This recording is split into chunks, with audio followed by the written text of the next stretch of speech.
हाँ जी, hello and welcome to all my dear students. क्या हाल चाल है आप लोगों के, कैसे हैं आप सब लोग? उम्मीद करता हूं सब बहुत ही बढ़िया होंगे। और एक बार फिर से मैं आप सब लोगों का वेलकम करता हूं अर्जुना जेई 2025 बैच में। केमिकल बॉन्डिंग का आज लेक्चर नंबर 5 हम लोग करने वाले हैं। लेक्चर नंबर 4 है कि 5 है भाई? 5 होगा ना यार आज तो। गलत लगा दिया आपने डीपी महाराज।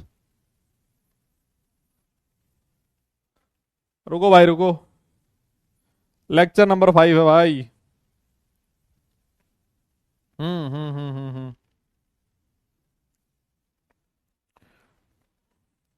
रुको भाई रुको। हाँ, लेक्चर नंबर 5 है। हाँ 5 है। अभी करवाते हैं, सही करवाते हैं, चिंता मत करो। अभी करवा देते हैं, ऐसी क्या बात है? क्यों घबरा रहे हो तुम? अभी करवा देते हैं, डोंट वरी। ये देखो, ये रहा है ना, ये रही।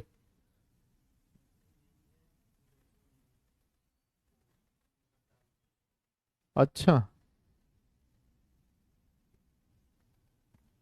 रुको भाई रुको। हाँ चलो ठीक है, जब तक ये सारी कहानी होती है तब तक आप लोग बताओ क्या हाल है, मतलब।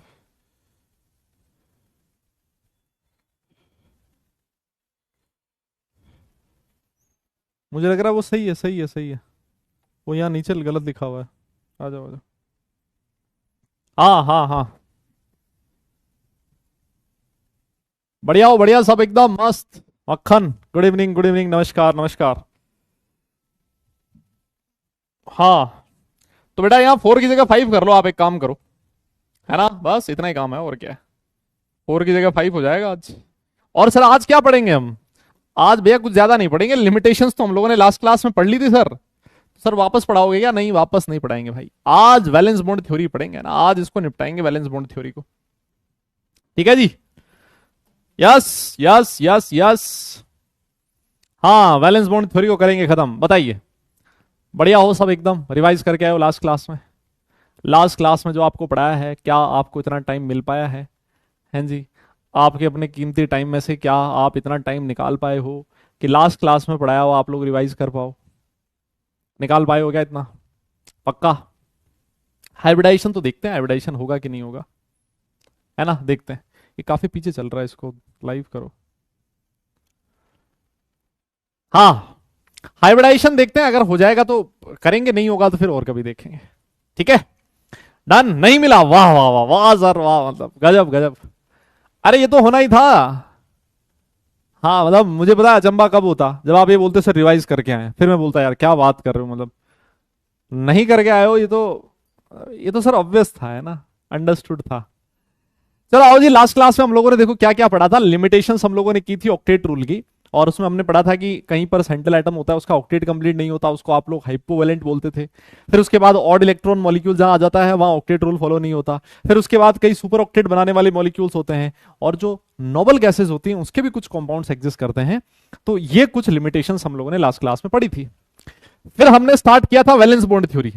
और जो वैलेंस बॉन्ड थ्योरी है वो क्या कहती थी? वैलेंस बॉन्ड थ्योरी ये कहती थी कि अगर मान लो कोई एटम एक दूसरे से बहुत नजदीक है, पोटेंशियल एनर्जी बहुत ज्यादा होगी। जैसे जैसे नजदीक आएंगे पोटेंशियल एनर्जी डिक्रीज करेगी। और एक टाइम के बाद पोटेंशियल एनर्जी डिक्रीज करने की बजाय इंक्रीज करनी पड़ेगी, करने लगेगी, बिकॉज रिपल्सिव इंटरेक्शन ज्यादा हो जाएंगे अट्रैक्टिव इंटरेक्शन से, है ना। तो ये जो मिनिमम डिस्टेंस होती थी उसको आप लोग बोलते थे बॉन्ड लेंथ। और बॉन्ड बनते टाइम जो एनर्जी रिलीज होती थी उसको आप लोग बोलते थे बॉन्ड एनर्जी। यस। फिर उसके बाद वीबीटी कहता था कि भाई बॉन्ड बनता क्यों है? कहता है बॉन्ड बनता है एटॉमिक ऑर्बिटल्स की ओवरलैपिंग से। फिर उससे पूछा कि बता कौन से ऑर्बिटल्स ओवरलैप करते हैं, तो उसने कहा भैया वैलेंस शेल के जो ऑर्बिटल्स होते हैं ना, जो वैलेंस ऑर्बिटल्स होते हैं वो बॉन्ड फॉर्मेशन में पार्टिसिपेट करते हैं। ठीक बात है। कंडीशन क्या होती थी कि उनके पास अनपेड इलेक्ट्रॉन होना चाहिए, ये भी सर बिल्कुल सही बात है। और फिर उसके बाद उन इलेक्ट्रॉन्स का स्पिन ऑपोजिट होना चाहिए। ये कंडीशंस थी ओवरलैपिंग की। याद है आपको ये चीज? अरे बोल तो दो, इतना याद है कि नहीं है? यहां तक हम लोग लास्ट क्लास में पढ़ चुके थे। फिर मैंने जाते जाते आपको कोवेलेंसी करवाई थी। क्या करवाई थी? कोवेलेंसी मैंने आपको करवाई थी। और कोवेलेंसी पे फिर हम लोगों ने कुछ क्वेश्चंस भी किए थे, याद है? कोवेलेंसी में आपको लास्ट क्लास में करवा रहा था। और कोवेलेंसी में मैंने आपसे कहा था कि ग्रुप 17 एलिमेंट्स का जो ग्राफ है, जो वैलेंसी है, कोवेलेंसी है, वो आपको खुद से करनी है। यस, करवाया था ना इतना? पक्का? यहां तक याद है? बहुत बढ़िया सर, बहुत बढ़िया। तो अब देखो बताओ वैलेंसी कितनी मिली आपको ग्रुप 17 एलिमेंट्स की, जल्दी बोलो। सर ग्रुप 17 एलिमेंट का इलेक्ट्रॉनिक कॉन्फ़िगरेशन तो आपने बता दिया था, NS2 NP5 होता है, बोलो मुझे बताओ ये ग्राउंड स्टेट में कितने बॉन्ड बनाएगा, जल्दी बोलो। सर इनके पास NS ऑर्बिटल है, NS में 2 इलेक्ट्रॉन्स हैं। सर इनके पास NP भी है, लेकिन सर NP में कितना है, 5 इलेक्ट्रॉन है सर। और सर इनका जो ND ऑर्बिटल है, ND भाई ND तो खाली होगा ना, जैसे मान लो ये 3s है, ये 3p हो, तो ये 3d तो खाली रहेगा, बिकॉज इलेक्ट्रॉन कहां है, 3p में। अब देखो सर ग्राउंड स्टेट में सिर्फ और सिर्फ एक ही अनपेड इलेक्ट्रॉन है, इसका मतलब ग्राउंड स्टेट में ये एक ही बॉन्ड बना सकता है। आप लोगों ने एग्जांपल देखा होगा, F2 बनता है ना, F2, जहां फ्लोरीन फ्लोरीन के बीच एक सिंगल बॉन्ड प्रेजेंट होता है। यस, अगर मान लो एक इलेक्ट्रॉन यहां से यहां एक्साइट हो जाए, जिसको आप लोग क्या नाम दोगे, जल्दी बोलो। सर इसका नाम है फर्स्ट एक्साइटेड स्टेट। यस, तो सर फर्स्ट एक्साइटेड स्टेट में बताइए जल्दी से भाई लोगों, जल्दी बता दो कितने अनपेड इलेक्ट्रॉन हो जाएंगे। सर देखो 3 अनपेड इलेक्ट्रॉन हो गए, इसका मतलब 3 बॉन्ड बना देगा। बोलो, आपने एग्जांपल का नाम सुना है, ClF3 में क्लोरीन कितने बॉन्ड बना रहा है, 3 फ्लोरीन के साथ जुड़ा हुआ है, 3 बॉन्ड बना रहा है। अरे हाँ ना, तो बोलो समझ में आ रहा है। सर ऐसा भी तो हो सकता है ये वाला इलेक्ट्रॉन यहां चला जाए, बिल्कुल, तो उसको आप क्या नाम दोगे, सेकंड एक्साइटेड स्टेट। और अगर वो वाला इलेक्ट्रॉन वहां चला गया मुन्ना, ठीक है, तो बता जल्दी से कितने अनपेड इलेक्ट्रॉन हो जाएंगे। सर ये है एनपी, और सर आज अनपेड इलेक्ट्रॉन की कैलकुलेशन अगर आप लोग करोगे तो सर वो हो जाएंगे 5, तो इसका मतलब ये 5 बॉन्ड बना देगा सर, है ना। एग्जाम्पल दे दो सर, BrF5 ब्रोमीन 5 फ्लोरीन के साथ BrF5 का फॉर्मेशन कर रहा है, सही कह रहा हूं क्या मैं। और सबसे लास्ट में ऐसा भी हो सकता है कि NS वाला इलेक्ट्रॉन उछल के यहां चला जाए, और उसको मैं नाम दूंगा थर्ड एक्साइटेड स्टेट। और थर्ड एक्साइटेड स्टेट में कितने बॉन्ड बना देगा, 7 बॉन्ड्स बना देगा। IF7 आप लोग जिसको लिखते हो, आयोडीन 7 बॉन्ड बना रहा है। यस, फटाफट बोलो, क्या यहां तक कहानी क्लियर है सब लोगों को, कोई दिक्कत तो नहीं है किसी को। हैं जी, मुझे उम्मीद थी कि आप लोग इतना करके आओगे, है ना, ऐसी मुझे उम्मीद थी भाई। अब ठीक बात है, तुम लोग नहीं करके आए तो मतलब गलत बात है वैसे, लेकिन समझ में आ गया ना सबको। बोलो बोलो, सबको समझ में आ गया ना कि सर ग्राउंड स्टेट में एक बॉन्ड एक भी बना सकता है, सर 3 भी बना सकता है, 5 भी बना सकता है, 7 भी बना सकता है। These are the common covalencies of group 17 elements. Yes, पक्का सबके सही है क्या, ईमानदारी से बताओ सबके सही है। अच्छा सर, बहुत बढ़िया। फिर मैंने आपको कुछ क्वेश्चंस दिए थे होमवर्क में, बताइए। ये रहे कुछ क्वेश्चंस आपकी स्क्रीन पर, इसका कौन सा आंसर मिलेगा आपको, जल्दी बोलो। Which of the following is not possible, इनमें से बताओ कौन सा पॉसिबल नहीं है, जल्दी बोलो। Which of the following is not possible, BF4 minus possible नहीं है, या फिर BF6 3 माइनस पॉसिबल नहीं है। हैं जी, इसका आंसर क्या मिलेगा, जल्दी बताइए, इसका आंसर क्या मिलेगा, इसमें से कौन सी चीज पॉसिबल नहीं किए हैं, बहुत बढ़िया, फिर तो जिसने किए हैं भाई उसको सैल्यूट है। हाँ जल्दी बताओ, इसका आंसर क्या मिला आपको, इसका आंसर क्या मिला, कौन सा पॉसिबल नहीं है। यस, कौन सा पॉसिबल नहीं है। सर आपने बताया था जो बोरोन होता है वो कौन से पीरियड का एलिमेंट होता है, सर सेकंड पीरियड का एलिमेंट होता है। और सर सेकंड पीरियड एलिमेंट्स की मैक्सिमम वैलेंसी कितनी हो सकती है, सर मैक्सिमम कोवैलेंसी आपने बोला था कितनी हो सकती है, 4 हो सकती है। अगर 4 हो सकती है तो सर एक बात बताओ, जो बोरोन है बेचारा 6 फ्लोरीन के साथ कैसे बॉन्ड बना सकता है, कैसे बॉन्ड बना देगा, सर नहीं बना पाएगा, है ना। तो इसका BF6 3 माइनस जो होगा दैट इज नॉट पॉसिबल। हमेशा ऐसे ही ध्यान रखें, सेकंड पीरियड एलिमेंट्स की मैक्सिमम कोवैलेंसी 4 हो सकती है। उसका रीजन भी मैंने आपको बता दिया था, है ना, बिकॉज जो सेकंड शेल होता है ना, सेकंड शेल उसमें 2s और 2p ये 2 ही सब शेल होते हैं ना, तो टोटल कितने ऑर्बिटल्स आएंगे, 4 ऑर्बिटल्स आएंगे। सेकंड शेल में सिर्फ 4 ऑर्बिटल्स प्रेजेंट होते हैं, और 4 ऑर्बिटल से सिर्फ 4 बॉन्ड ही बन सकते हैं।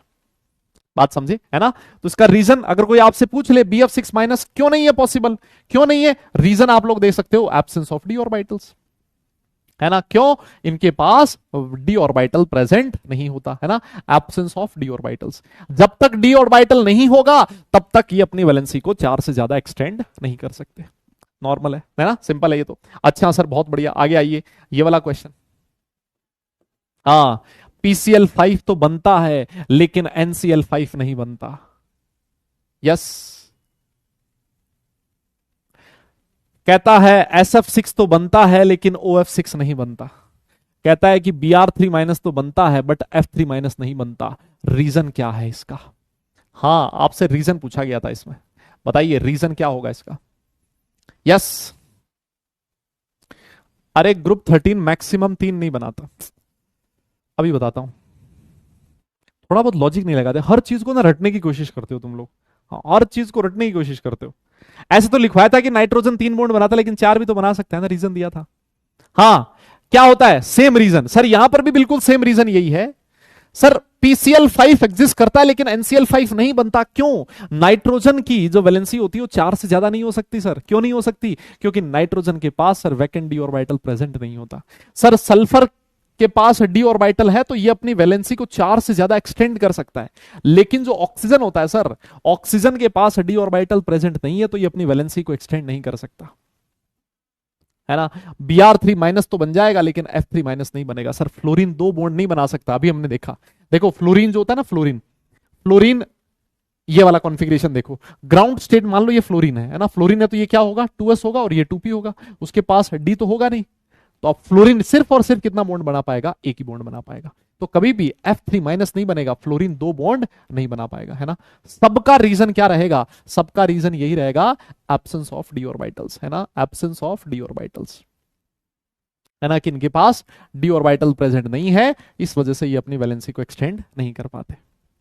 बात समझ गए क्या, है ना। तो अभी देखो एक बच्चे का क्वेश्चन था, है ना, एक बच्चे ने क्वेश्चन पूछा कि सर एक बात बताओ, आपने तो बोला था बोरोन जो होता है वो 3 बॉन्ड बना सकता है ना, ग्रुप 13 के जो एलिमेंट होते हैं वो 3 बॉन्ड बना सकते हैं, लेकिन यहां आपने 4 बॉन्ड कैसे बनवा दिए सर BF4- से। भाई ये क्वेश्चन चलो ठीक है, एक मतलब ठीक सा क्वेश्चन है जो उसके दिमाग में आया, अच्छी बात है, इसको समझ लेते हैं। देखो सुनो, यहां पर BF4- है ना, BF4- इसको मैं एक्सप्लेन करता हूं कैसे बना है, समझना आप लोग। सर बोरोन जो होता है ना, इसका इलेक्ट्रॉनिक कॉन्फ़िगरेशन क्या होता है, 1s2 2s2 2p1, है ना। ग्राउंड स्टेट में 2s2 2p1 कॉन्फ़िगरेशन होता है, लेकिन एक चीज और देखो, BF4- है, इसका मतलब बोरोन ने एक इलेक्ट्रॉन गेन किया होगा कहीं से, तो B- हो जाएगा। B- का कॉन्फ़िगरेशन क्या हो जाएगा बोलो, 1s2 2s2 2p2, यही हो जाएगा ना, बोलो। अगर मैं इसकी ग्राउंड स्टेट लिखूं, है ना, अगर मैं इसकी ग्राउंड स्टेट लिखूं तो देखो 2s में 2 इलेक्ट्रॉन है और यहां 2p में भी 2 इलेक्ट्रॉन है। आप एक चीज बताइए, ये ग्राउंड स्टेट में 2 बॉन्ड बना पाएगा सर? ये किसकी है ग्राउंड स्टेट, B- की है बेटा, ये किसकी है, बोरोन की नहीं है, B- की है। एक इलेक्ट्रॉन इसने गेन किया है, तो this is the ground state of B-। और अगर मैं इसकी फर्स्ट एक्साइटेड स्टेट लिख दूं, फर्स्ट एक्साइटेड स्टेट में इलेक्ट्रॉन यहां से यहां चला गया, तो यहां सर 2s में 1 इलेक्ट्रॉन रह गया और 2p में कितने इलेक्ट्रॉन आ गए, 3 इलेक्ट्रॉन आ गए, बोलो। और अब इसके पास सर 4 अनपेड इलेक्ट्रॉन है, और मुझे बताओ बेटा 4 अनपेड इलेक्ट्रॉन से क्या 4 बॉन्ड नहीं बनेंगे क्या? अरे सर बिल्कुल बनेंगे ना, दिक्कत क्या है? तो ऐसे 4 बॉन्ड बन गए, है ना। तो अब बोरोन क्या करेगा, अब जो है ना बोरोन क्या करेगा, हर फ्लोरीन के 4 ऑर्बिटल के साथ, फ्लोरीन के इस ऑर्बिटल के साथ ओवरलैप कर लेगा, ये फ्लोरीन के, ये फ्लोरीन के, और 4 फ्लोरीन के ऑर्बिटल्स के साथ ओवरलैप कर लेगा और 4 बॉन्ड बन जाएंगे। यस, आपको बताना पड़ेगा, क्या मेरी बात समझ में आई? यस, क्या आपको मेरी बात समझ में आई? बोलो बोलो बोलो, क्लियर है क्या? डन है? यस क्लियर है ना, बहुत बढ़िया सर। तो इस तरह से आप लोग 4 बॉन्ड बना सकते हो। BF4- कैसे बना है? अच्छा, एक क्वेश्चन और था, बच्चे ने पूछा है कि सर आपने बोर्न हेबर साइकिल नहीं पढ़ाया है ना, क्योंकि उसकी गलती नहीं है, उसने क्या किया होगा, उसने क्या किया होगा, अपनी बुकलेट देखी होगी, है ना, कहीं पर देखा होगा, बोर्न हेबर साइकिल का नाम सुना होगा उसने। ठीक है बेटा, तो बोर्न हेबर साइकिल बेटा आप लोग कहां पढ़ोगे, थर्मोडायनेमिक्स में पढ़ोगे, है ना। ये अभी पढ़ा नहीं सकते क्योंकि अभी आपने बहुत सारी चीजें नहीं पढ़ी हैं। थर्मोडायनेमिक्स एक चैप्टर आएगा ना फिजिकल केमिस्ट्री का, तब जाके तुम लोग पढ़ने लायक होंगे, है ना, तब जाके तुम पढ़ने लायक होगे बोर्न हेबर साइकिल को। ठीक है ना, तो इस वजह से मैंने बोर्न हेबर साइकिल नहीं पढ़ाया। एक बच्चे ने और भी, मैं देख रहा था डाउट में लिखा था कि सर सॉल्युबिलिटी नहीं पढ़ाई आपने, है ना। बेटा सॉल्युबिलिटी नहीं पढ़ाई क्योंकि तुम अभी इतने बड़े नहीं हुए सॉल्युबिलिटी पढ़ने लायक। इस चैप्टर का जो लास्ट, सबसे लास्ट पोर्शन होगा ना इस चैप्टर का, है ना, जो लास्ट पोर्शन होगा ना इस चैप्टर का, उसमें मैं आपको सॉल्युबिलिटी पढ़ाऊंगा। ठीक है ना, तो वहां पर जाके हम लोग पढ़ेंगे सॉल्युबिलिटी, अभी नहीं पढ़ेंगे, इस चैप्टर के लास्ट में पढ़ेंगे। ठीक है, ऑल राइट सर, बहुत बढ़िया सर। अच्छा, एक और क्वेश्चन और दिया था आपको, ये वाला क्वेश्चन। यस, ये वाला क्वेश्चन, हाँ जी हाँ जी, ये वाला क्वेश्चन और दिया था। बोलिए बोलिए बोलिए, कहता है which of the following compound formed in ground state, इनमें से कौन सा कंपाउंड ऐसा है जो ग्राउंड स्टेट में बनता है। अच्छा, एक बच्चे ने और क्वेश्चन पूछा कि सर एक बात बताओ, आप लोग जी ये जितने भी क्वेश्चंस करवा रहे हो इसमें पी ब्लॉक एलिमेंट के लिए करवा रहे हो, है ना, P block element central atom है।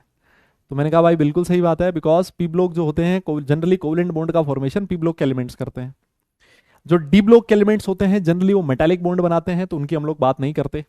एफ ब्लॉक के एलिमेंट्स हम लोग वैसे ही नहीं पढ़ते। Sorry F block element, S block के जो एलिमेंट्स होते हैं उसमें मैक्सिमम एलिमेंट्स आयोनिक बॉन्ड बनाते हैं, है ना, एक्सेप्ट बेरिलियम को छोड़ के। मेरी बात समझ रहे हो?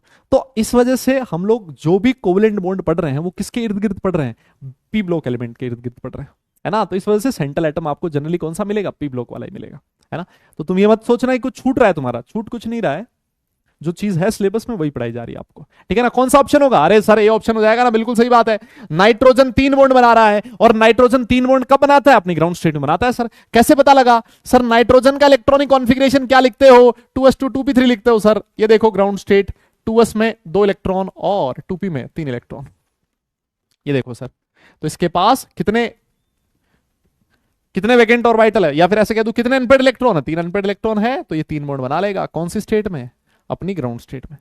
सल्फर जो 4 बॉन्ड बनाता है फर्स्ट एक्साइटेड स्टेट में बनाता है, ये ग्रुप 16 का एलिमेंट है, जाके देख लेना कल वाली क्लास में। फॉस्फोरस भी 5 बॉन्ड बनाएगा, एक्साइटेड स्टेट में बनाएगा, फर्स्ट एक्साइटेड स्टेट में।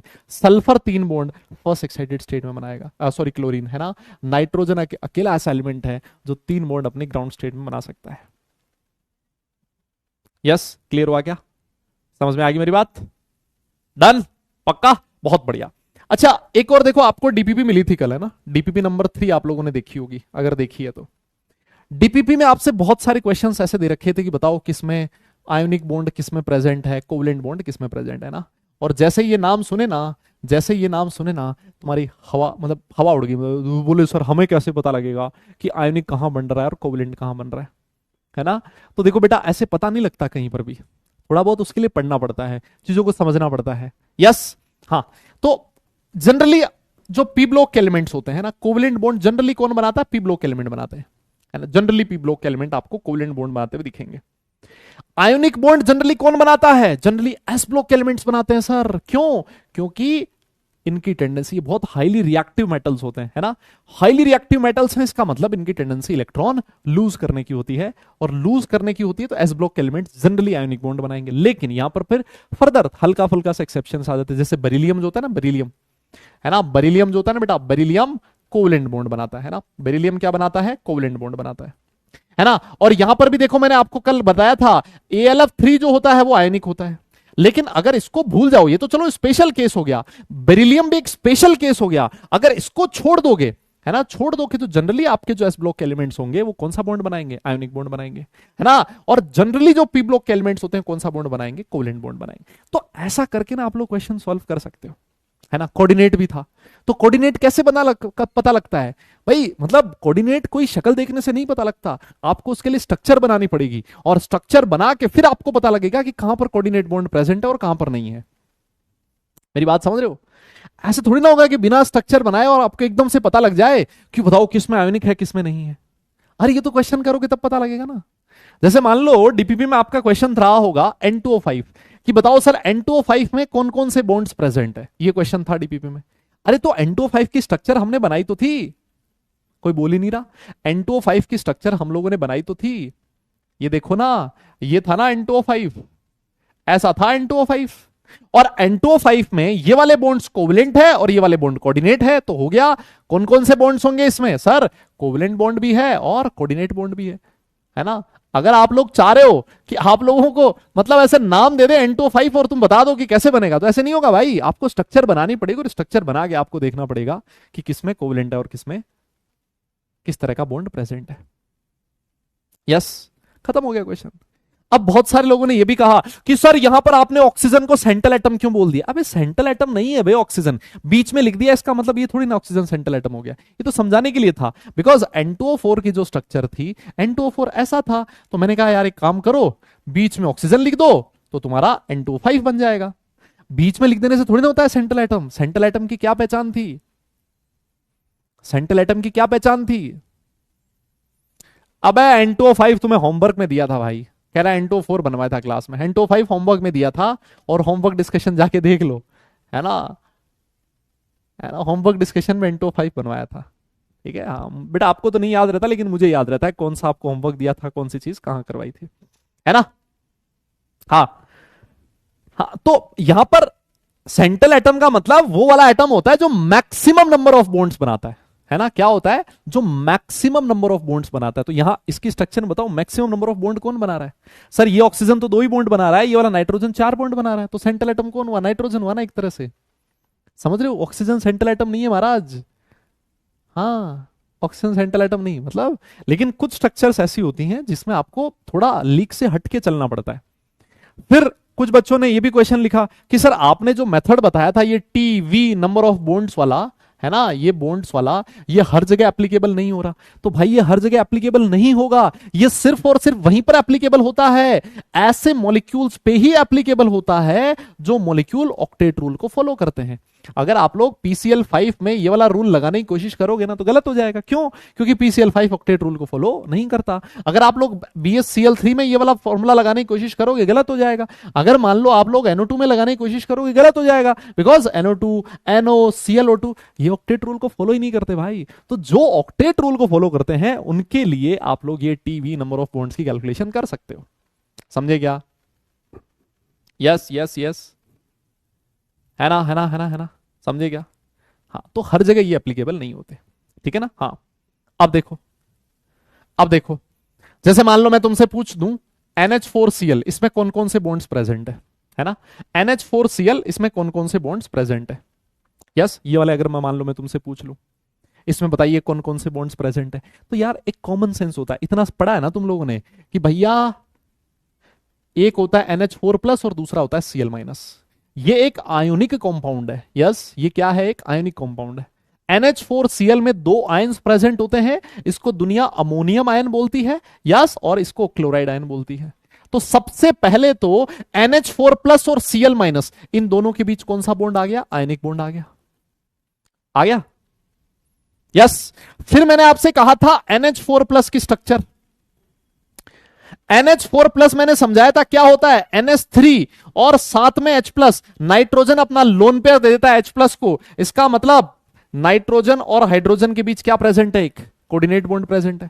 और NH3 जो है उसमें नाइट्रोजन और हाइड्रोजन के बीच क्या प्रेजेंट है? कोवेलेंट बॉन्ड प्रेजेंट है।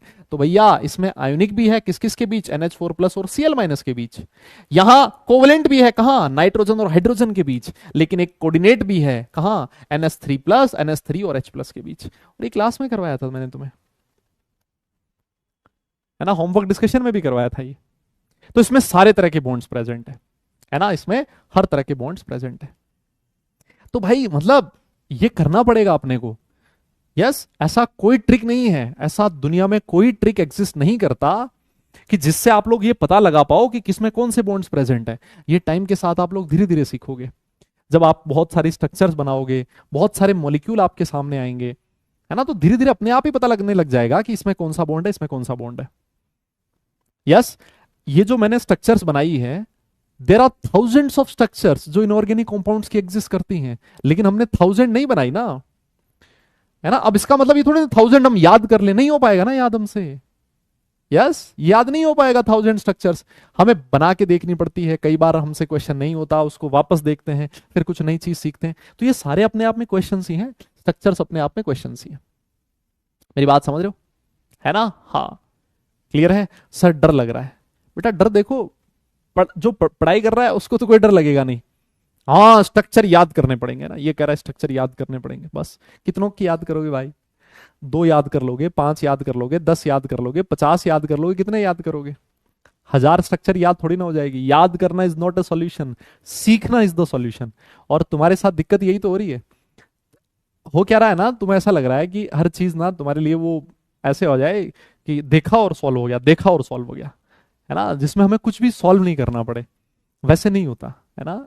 ये वो 10वीं क्लास नहीं हो, बच्चे नहीं हो अब कि वही 4-5 क्वेश्चंस होते हैं, सबसे लास्ट में वो लिखे होते हैं ना एक्सरसाइज में, जो क्वेश्चंस लिखे होते हैं, फटाफट वो एक्सरसाइज के क्वेश्चन देखे, वही क्वेश्चन हमारे स्कूल के एग्जाम में मिल जाते हैं, वही क्वेश्चन हमारे बोर्ड्स में मिल जाते हैं, उसको कर लिया हम खुश हो जाते हैं। लेकिन बेटा यहाँ पर ऐसा नहीं होता, है ना, यहाँ पर अप्रोच थोड़ी अलग होती है, ठीक है ना, उसको थोड़ा देखना पड़ता है ना। यहाँ ऐसा भी होता है, देखो हमारी आदत एक चीज ये भी होती है कि हम लोग 10th क्लास में ना बहुत पढ़ने में अच्छे होते हैं। यस, पढ़ने में अच्छे होते हैं तो हमें लगता है यार हर क्वेश्चन हमसे सॉल्व होना चाहिए, है ना, क्योंकि हमने 10th क्लास तक तो सारे क्वेश्चन सॉल्व किए थे। और जब हम लोग क्लास 11th में आते हैं तो हम देखते हैं कि 50 में से हमसे तो 20 क्वेश्चन ही हुए, 50 में से हमसे तो 30 क्वेश्चन ही हुए, है ना। और फिर हमें लगता है कि हमें समझ में नहीं आ रहा।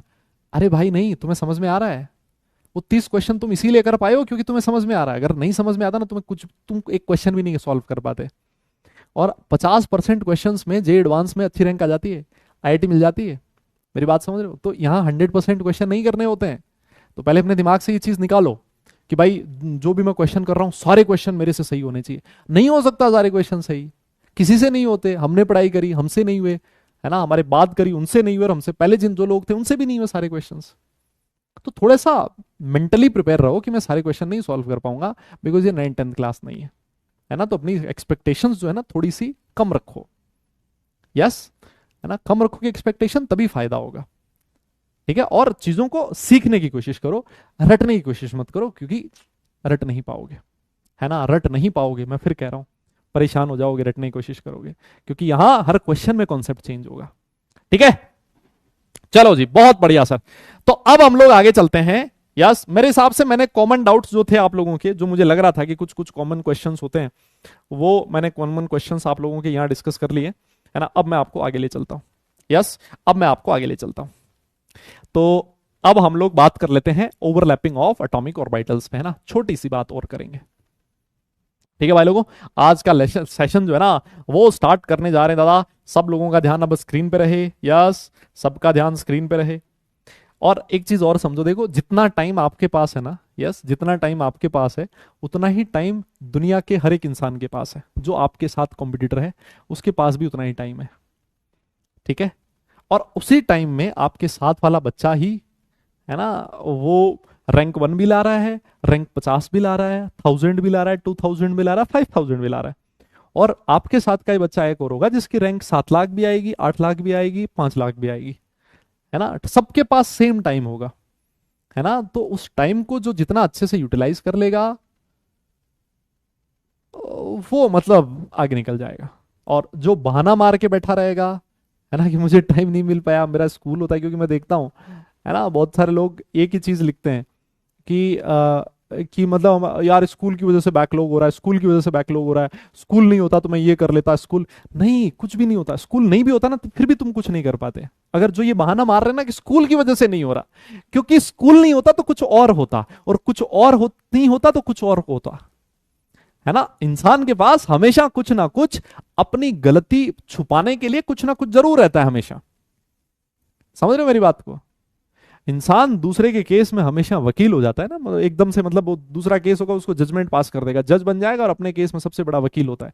खुद को डिफेंड करने की कोशिश करता है कि यार ऐसे नहीं हुआ इसलिए मैं ये नहीं कर पाया, ऐसे नहीं हुआ इसलिए मैं ये नहीं कर पाया। वो कभी नहीं सोचता कि मैं नहीं कर पा रहा हूं इसका मतलब कहीं ना कहीं मेरी भी तो गलती है ना। तो ये स्कूल वाला थोड़ा बहाना छोड़ो भाई, है ना। स्कूल गोइंग स्टूडेंट जो होते हैं ना वही हमेशा अच्छे रैंक लाते हैं आईआईटी में। ये डेटा देखोगे ना अगर तुम लोग, तो जो बच्चे ना 12th के साथ हमेशा अच्छी रैंक आती है। ड्रॉपर जो स्टूडेंट होते हैं ना, उन जो टॉप 100 में अगर रैंक देखोगे ना, तो मैक्सिमम स्टूडेंट वो होंगे जो स्कूल के साथ जिनकी रैंक अच्छी आई होगी। ड्रॉपर जो होता है ना टॉप 100 में बहुत कम मिलेगा आपको। यस, तो स्कूल गोइंग स्टूडेंट हमेशा अच्छा करते हैं इन एग्जाम्स में। और अगर तुम ये बहाना, तुम्हें लग रहा है कि तुम स्कूल की वजह से तुम्हारा कुछ गलत हो रहा है, तो इसका मतलब there is something very wrong, है ना। आप उसको थोड़ा ठीक करने की कोशिश करो। डन है? यस, हाँ, आइए, आइए चलते हैं। हाँ, आइए चलते हैं, बात कर लेते हैं ओवरलैपिंग ऑफ एटॉमिक ऑर्बिटल्स की। लास्ट क्लास में हमने बात करी थी भाई बॉन्ड बनने का रीजन क्या होता है। सर रीजन होता है एटॉमिक ऑर्बिटल्स की आपस में ओवरलैपिंग। ठीक है, अब सर ये जो ओवरलैपिंग होती है ना, इसको 3 तरह से दिखाया जा सकता है ना। एक ओवरलैपिंग को हम लोग बोलते हैं पॉजिटिव ओवरलैपिंग, है ना। एक ओवरलैपिंग होती है जिसको बोला जाएगा नेगेटिव ओवरलैपिंग, और एक ओवरलैपिंग और होती है जिसको बोलते हैं जीरो ओवरलैपिंग, है ना। पॉजिटिव ओवरलैपिंग, नेगेटिव ओवरलैपिंग और जीरो ओवरलैपिंग। ठीक है, मेरी बात समझ गए? यस यस यस यस, मेरी बात समझ गए? पॉजिटिव ओवरलैपिंग, नेगेटिव ओवरलैपिंग और जीरो ओवरलैपिंग। सर इनमें डिफरेंस क्या होता है? देखो डिफरेंस हम लोग समझेंगे, है ना, डिफरेंस हम लोग समझेंगे। और लेकिन मैं आपसे एक चीज जानना चाह रहा हूं। मैंने आपको बताया था जो एस ऑर्बिटल होता है वो डायरेक्शनल होता है या अनडायरेक्शनल होता है? पी ऑर्बिटल डायरेक्शनल होता है या अनडायरेक्शनल होता है? यस, हम लोगों ने बात करी थी। सर जो एस ऑर्बिटल्स होते हैं वो कैसे होते हैं? अनडायरेक्शनल होते हैं। और जो पी ऑर्बिटल होता है सर वो कैसा होता है? डायरेक्शनल इन नेचर होता है ना, बताया था ना। क्योंकि S orbital spherical in shape होता है, P orbital double in shape होता है। ठीक है, अच्छा, बहुत बढ़िया। और देखो, मान लो मैंने क्या किया है, px एक ऑर्बिटल है px, है ना, इस px को मैंने ऐसे दिखाया। तो आप लोग देखोगे जनरली ऐसा लिखा हुआ मिलेगा, है ना, ऐसा लिखा हुआ मिलेगा कि आपको एक तरफ प्लस लिखा हुआ मिलेगा, एक तरफ माइनस लिखा हुआ मिलेगा। मेरा आपसे क्वेश्चन है, ये प्लस और माइनस क्या है ना, ये प्लस और माइनस क्या है? यस यस यस, मेरा क्वेश्चन आपसे ये है कि ये प्लस और माइनस क्या है। तो सर यहां पर देखना, आप में से बहुत सारे लोग बोलेंगे सर ये प्लस माइनस है चार्ज, है ना, कुछ लोग बोलेंगे सर ये प्लस माइनस है स्पिन। लेकिन मैं आपको बता दूं, अगर किसी ऑर्बिटल में ऐसा प्लस माइनस लिखा है तो ना तो वो बेटा चार्ज है और ना ही वो दादा स्पिन है। तो सर ये क्या है? हा, यस, ये क्या है? This is the sign of wave function. ये क्या है? This is the sign of wave function. अरे दादा, इस वेव फंक्शन का नाम सुना सुना लग रहा है या सुना सुना है जी? सुना सुना लग रहा है या सुना सुना? वेव फंक्शन को दुनिया साई के नाम से जानती थी, अगर आपको याद हो तो। साई होता था, वेव फंक्शन इज साई, है ना। आपने श्रोडिंगर वेव इक्वेशन पढ़ी होगी, है ना, और श्रोडिंगर वेव इक्वेशन में आप लोग ये लिखते थे ना, H cap psi is equal to E psi. याद आया? H cap psi is equal to E psi. Schrodinger wave equation दो तरह से लिखते थे। पहली इक्वेशन ये, जहां पर ये वाला जो साई होता था ये हैमिल्टोनियन ऑपरेटर होता था, that is your total energy, and this Sai was your wave function, है ना। और यस, वेव फंक्शन, साई जो होता है वो वेव फंक्शन, ये वेव फंक्शन जो होता है उसका साइन होता है। जैसे मान लो एक वेव होती है ना, ऐसे वेव बनाते हैं ना आप लोग ऐसे, है ना, तो ये प्लस ये माइनस, ये प्लस माइनस, है ना। तो ऐसा जो ऑर्बिटल होता है ना, ऑर्बिटल को थ्री डायमेंशनल वेव ही कंसिडर किया जाता है ना। ऑर्बिटल जो होता है वो थ्री डायमेंशनल वेव ही होता है, और उसमें प्लस माइनस इस तरह से दिखाया जाता है। So that is plus and minus are, these are the, क्या है ये क्या है? साइन ऑफ वेव फंक्शन, है ना। तो आज के बाद इसको चार्ज नहीं बोलोगे, आज के बाद इसको स्पिन नहीं बोलोगे, ठीक है? डन है? यस यस, पक्का? बहुत बढ़िया सर, बहुत बढ़िया सर, बहुत बढ़िया। ठीक है जनाब, चलिए आगे चलते हैं हम लोग। इसमें देखो पॉजिटिव ओवरलैप का मतलब क्या है, सुनना मेरी बात। पॉजिटिव ओवरलैप जो होता है ना, जैसे मान लो मैंने एक एस ऑर्बिटल बनाया, एस ऑर्बिटल, ये रहा एक एस ऑर्बिटल, है ना। एस को मैंने प्लस से दिखाया है, हमेशा ध्यान देना, वापस मैं कह देता हूं, ये जो प्लस है वो क्या है? साइन ऑफ वेव फंक्शन है। अब हमने कहा था कि भाई एस ऑर्बिटल जो होता है वो अनडायरेक्शनल होता है, अनडायरेक्शनल होता है, इसलिए इसको एक ही साइन प्लस से दिखाया जाता है, ठीक है। अगर मान लो किसी ऑर्बिटल का प्लस किसी ऑर्बिटल के प्लस के साथ ओवरलैप करे, that is the case of positive overlap. बस आपको इतना ध्यान रखना है। मान लो एक ऑर्बिटल मैंने आपके सामने बना दिया, है ना, ये एक ऑर्बिटल है पी ऑर्बिटल px, और एक और ऑर्बिटल मैंने बना दिया px। मान लो इसका जो प्लस है वो इसके प्लस के साथ ओवरलैप करे, तो ये भी किसका केस है? That is the case of positive overlap.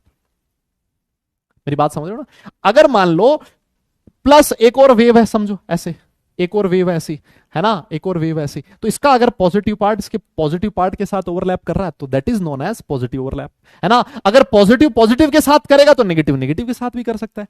Yes, अगर सेम साइन वाले ऑर्बिटल्स आपस में ओवरलैप कर रहे हैं तो that is the case of positive overlapping. Yes yes yes, हाँ देखो, है ना। और देखो, मान लो ऐसा है, माइनस सॉरी प्लस माइनस ऐसे लिख दिया, और ऐसे लिख दिया मैंने माइनस प्लस, तो ये भी किसका केस है दादा? ओवरलैप, पॉजिटिव ओवरलैप का केस है। क्यों? क्योंकि सेम साइन की ओवरलैपिंग हो रही है ना, माइनस माइनस मतलब सेम साइन। आप ऐसे याद रख लो, दो ऑर्बिटल अगर सेम साइन ओवरलैप कर रहे हैं तो वो पॉजिटिव ओवरलैप का केस होगा, है ना। एक बहुत ही समझदार आदमी ये कह रहा है सर यहां रिपल्शन नहीं होगा क्या? अभी मैं बोल के आया हूं, प्लस और माइनस चार्ज नहीं है महाराज। वो अभी भी ये सोच रहा है कि प्लस प्लस चार्ज है तो प्लस और प्लस के बीच रिपल्शन होगा। नहीं भाई, ये प्लस क्या है? ये प्लस और प्लस क्या है? These are the sign of wave functions. आगे जाके आप लोग पढ़ोगे, है ना, आगे जाके आप पढ़ोगे कि प्लस प्लस के साथ ओवरलैप करे, माइनस माइनस के साथ ओवरलैप करे, फिजिक्स में इसको नाम दिया जाता है कंस्ट्रक्टिव इंटरफेरेंस। यस, क्या बोला जाता है? Constructive interference. प्लस माइनस के साथ ओवरलैप करता है, that is known as destructive interference. लेकिन वो फिजिक्स में पढ़ते हो, केमिस्ट्री में उसका पार्ट अभी नहीं है। मॉलिक्यूलर ऑर्बिटल थ्योरी में हल्का सा आपको पढ़ाऊंगा उसके बारे में, ठीक है। तो अब मैं आपके सामने कुछ और एग्जांपल्स लिख रहा हूं, है ना, मैं आपके सामने कुछ और एग्जांपल्स लिख रहा हूं। आप मुझे बताइएगा फटाफट से, वो पॉजिटिव ओवरलैप का केस होगा या फिर नेगेटिव ओवरलैप का, ठीक है ना। एक मान लो मैंने ये वाला एग्जांपल लिख दिया, बताओ ये पॉजिटिव ओवरलैप है या फिर नेगेटिव ओवरलैप है, जल्दी बोलो। और अगर मान लो एक एस ऑर्बिटल है और मैंने इसके साथ पीजेड ऑर्बिटल लिख दिया, बताइए ये किसके एग्जांपल्स है? जल्दी बोलिए, है ना, जल्दी बोलिए, ये किसके एग्जांपल्स है? जल्दी बोलिए, ये पॉजिटिव ओवरलैप के एग्जाम्पल हैं या फिर नेगेटिव ओवरलैप के एग्जाम्पल है? यस, पॉजिटिव ओवरलैप के एग्जाम्पल हैं या फिर नेगेटिव ओवरलैप के एग्जाम्पल हैं? जल्दी बोलिए। यस यस यस यस, हो गया ना सर? देखो ना, प्लस प्लस के साथ ओवरलैप कर रहा है, माइनस माइनस के साथ ओवरलैप कर रहा है, same sign sir, same sign, इसका मतलब पॉजिटिव ओवरलैप। प्लस प्लस के साथ ओवरलैप कर रहा है, सेम साइन, मतलब पॉजिटिव ओवरलैप। समझ गए ना? है ना? अगर मान लो डी ऑर्बिटल भी इसमें घुसा दूं, है ना, अगर मान लो मैं डी ऑर्बिटल भी घुसा दूं, हालांकि डी की जरूरत नहीं पड़ती हमें, है ना, हालांकि डी का कोई ज्यादा काम नहीं होता, प्लस माइनस, और इसके साथ एक और पी ऑर्बिटल मैंने घुसा दिया, तो ये भी पॉजिटिव ओवरलैप का केस है, बिकॉज प्लस प्लस के साथ और माइनस माइनस के साथ ओवरलैप करेगा। ठीक है, मेरे हिसाब से कहानी समझ में आ गई। तो ये आपको बस ध्यान में रखना है कि कई बार क्या होता है ना, वो ऐसा रिप्रेजेंटेशन दे देता है, हालांकि ये कोई ज्यादा काम नहीं आता हमारे, ऐसा रिप्रेजेंटेशन देता है कि बताओ किससे बॉन्ड बनेगा, है ना। ये जो पॉजिटिव ओवरलैपिंग होती है that is responsible for the bond formation, है ना। अगर पॉजिटिव ओवरलैपिंग हो रही है तो वही बॉन्ड फॉर्मेशन के लिए रिस्पॉन्सिबल है।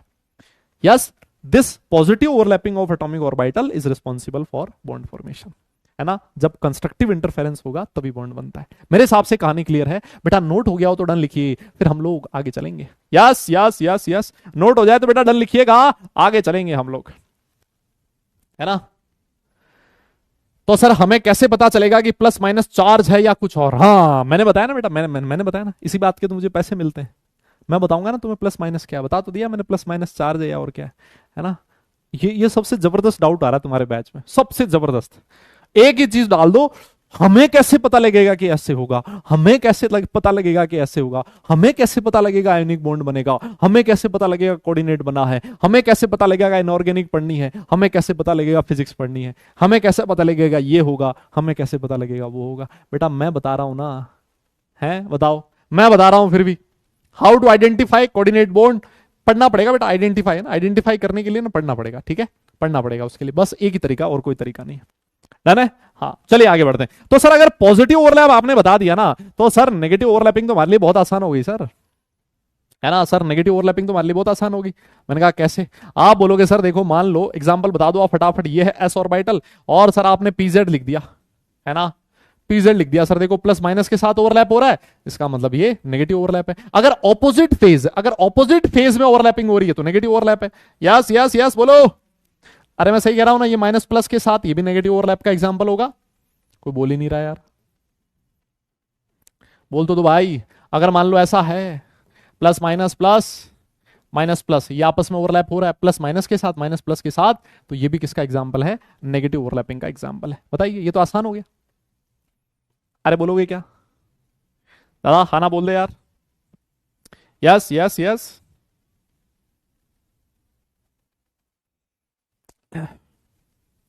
यस डन है, हो गया। नोट कर लिया क्या? नोट कर लिया क्या?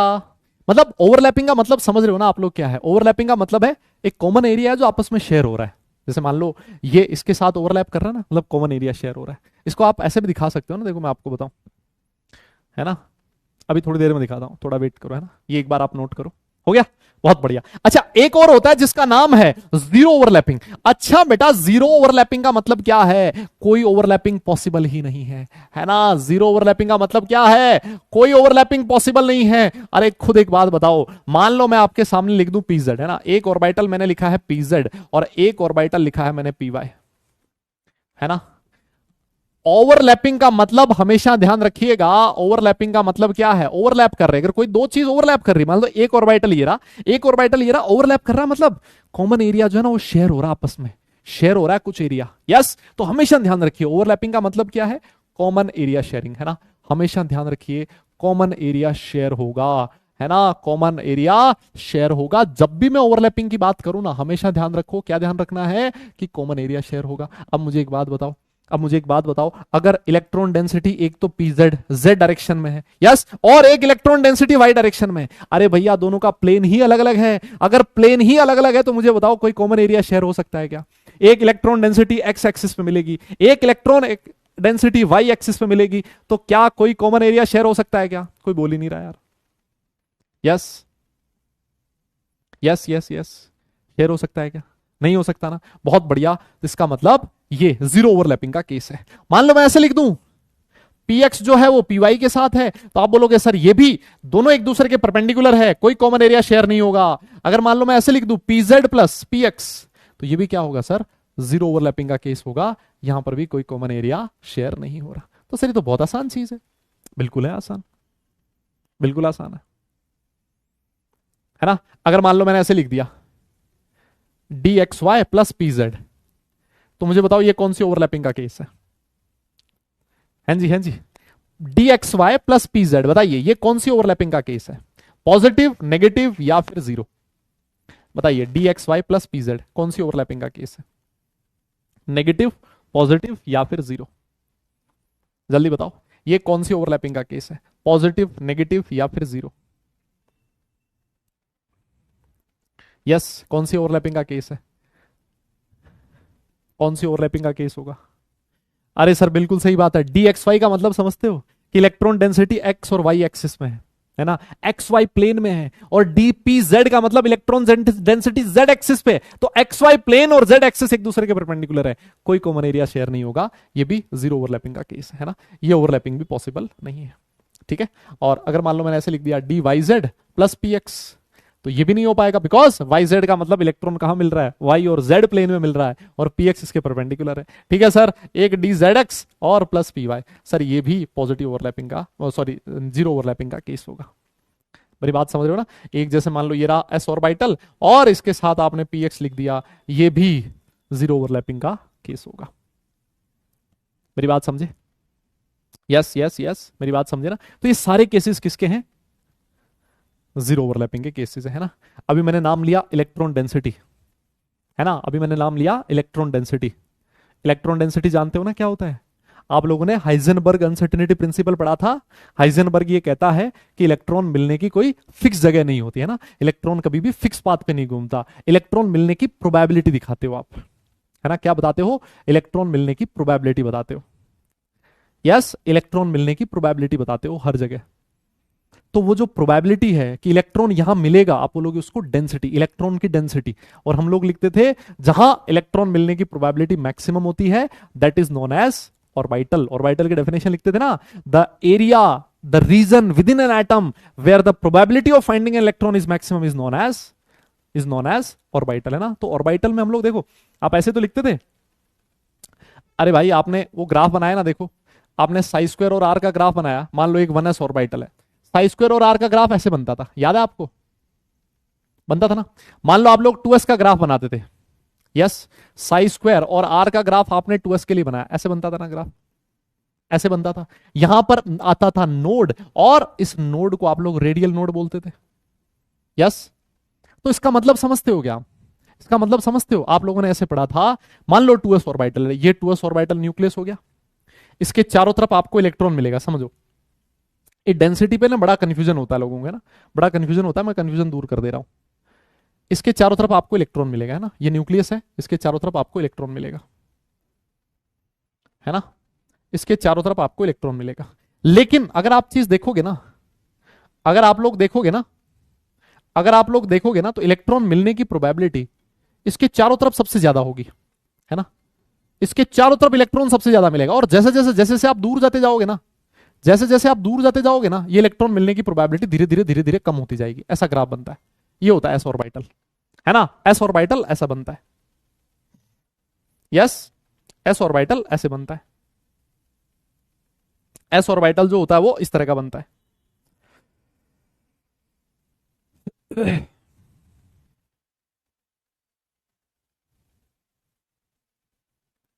यस, ऐसे बनता है ना, पढ़ा आप लोगों ने।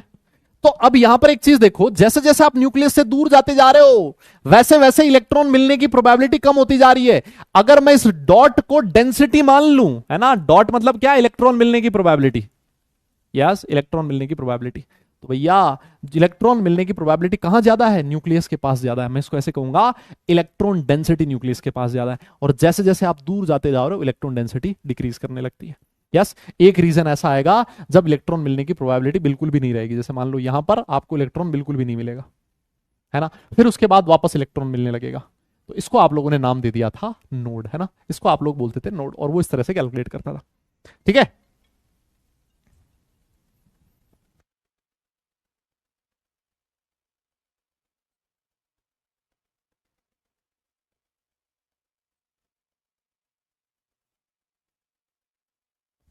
यस, डन है। हाँ, तो जब मैं कहता हूं कि नोड क्या है और इलेक्ट्रॉन डेंसिटी क्या है, तो इलेक्ट्रॉन डेंसिटी को आप यही समझोगे, इलेक्ट्रॉन डेंसिटी आपको इसी तरह से समझनी है।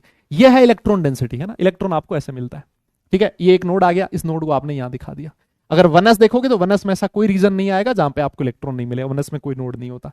फिर 3s आ गया तो ऐसे दो नोड आ जाएंगे। ठीक है ना, तो ये अलग अलग चीज है, आप सिर्फ इतना ध्यान रखो जब मैं डेंसिटी बोलता हूं, क्योंकि मैं डेंसिटी वर्ड बार बार यूज करूंगा, है ना, मैं बार बार डेंसिटी वर्ड यूज करूंगा, इलेक्ट्रॉन डेंसिटी, इलेक्ट्रॉन डेंसिटी, इसको आपको इलेक्ट्रॉन डेंसिटी से समझना है।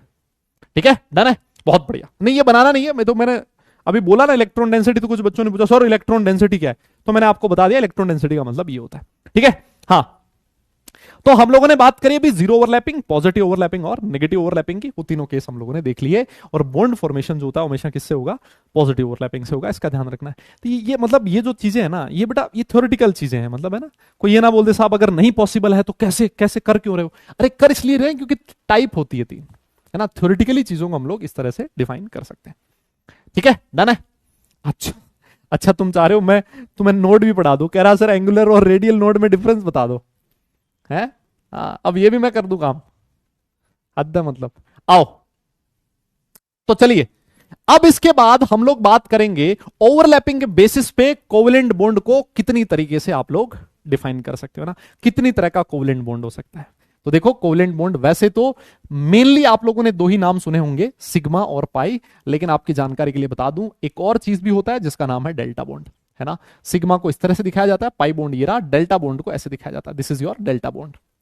मैं आपको बताऊं सिग्मा और पाई हमारे लिए ज्यादा इंपॉर्टेंट है, डेल्टा हमारे सिलेबस में कहीं पर भी मेंशन नहीं किया हुआ है, लेकिन है ना, लेकिन डेल्टा आप लोग 12th क्लास में हल्का सा इनऑर्गेनिक केमिस्ट्री पढ़ोगे ना, है ना, और अगर मान लो आप लोग एडवांस लेवल तक गए 12th इनऑर्गेनिक में, तो वहां पर आप लोग डेल्टा बॉन्ड का नाम जरूर सुनोगे।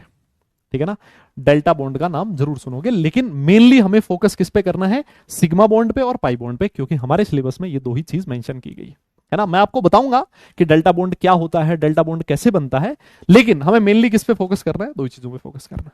क्लियर है। तो अब हम लोग इन दो बॉन्ड के बारे में समझने वाले हैं, और ये दो बॉन्ड ना बहुत इंपॉर्टेंट है भाई, इस पे आपको ढेर सारे क्वेश्चंस मिलेंगे, और दादा क्वेश्चंस के साथ साथ ना आगे जाके हर जगह ये नाम सुनने को जरूर मिलेगा कि भाई मतलब ये सिग्मा बॉन्ड होता है, ये पाई बॉन्ड होता है, इस वजह से ये टॉपिक बहुत इंपॉर्टेंट है, इस चीज को ध्यान रखें। ठीक है, चलिए आगे बढ़ते हैं, है ना। तो क्या होता है सर सिग्मा बॉन्ड और क्या होता है पाई बॉन्ड। अच्छा एक बात बताओ, आपने नाम सुना है क्या इनका कभी, है भाई, अरे नाम सुना है क्या कभी, सिग्मा क्या है पाई क्या है, कभी आज से पहले नाम सुने हो, है नाम सुना है कभी। यस यस यस यस, नाम सुना है क्या, सिग्मा बॉन्ड पाई बॉन्ड ऐसा नाम सुना है। अरे ये वो वाला सिग्मा नहीं है, वो सिग्मा मेल है ना, वो नहीं है, हाँ वो वाला सिग्मा नहीं है, नाम सुने हो कभी, नहीं सुना। अच्छा कोई बात नहीं, देखो सिग्मा बॉन्ड कैसे बनता है, एक छोटा सा मैं आपको एग्जांपल देता हूं, एक छोटा सा एग्जांपल मैं आपको देता हूं। यहां पर एक टर्म आएगी जिसका नाम है इंटरन्यूक्लियर एक्सिस, है ना, एक छोटी सी टर्म होगी इंटरन्यूक्लियर एक्सिस।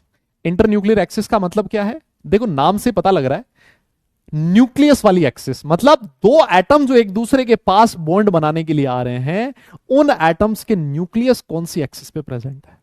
इंटरन्यूक्लियस का एक्सिस का मतलब है न्यूक्लियस ऑफ एटम्स, है ना, न्यूक्लियस ऑफ एटम्स कौन सी एक्सिस पे प्रेजेंट है ना, कौन सी एक्सिस पर है, उसको बोलूंगा मैं क्या, इंटरन्यूक्लियर एक्सिस, है ना, क्योंकि ये टर्म बहुत यूज होगी। यस ये टर्म बहुत यूज होगी, ऐसे समझना।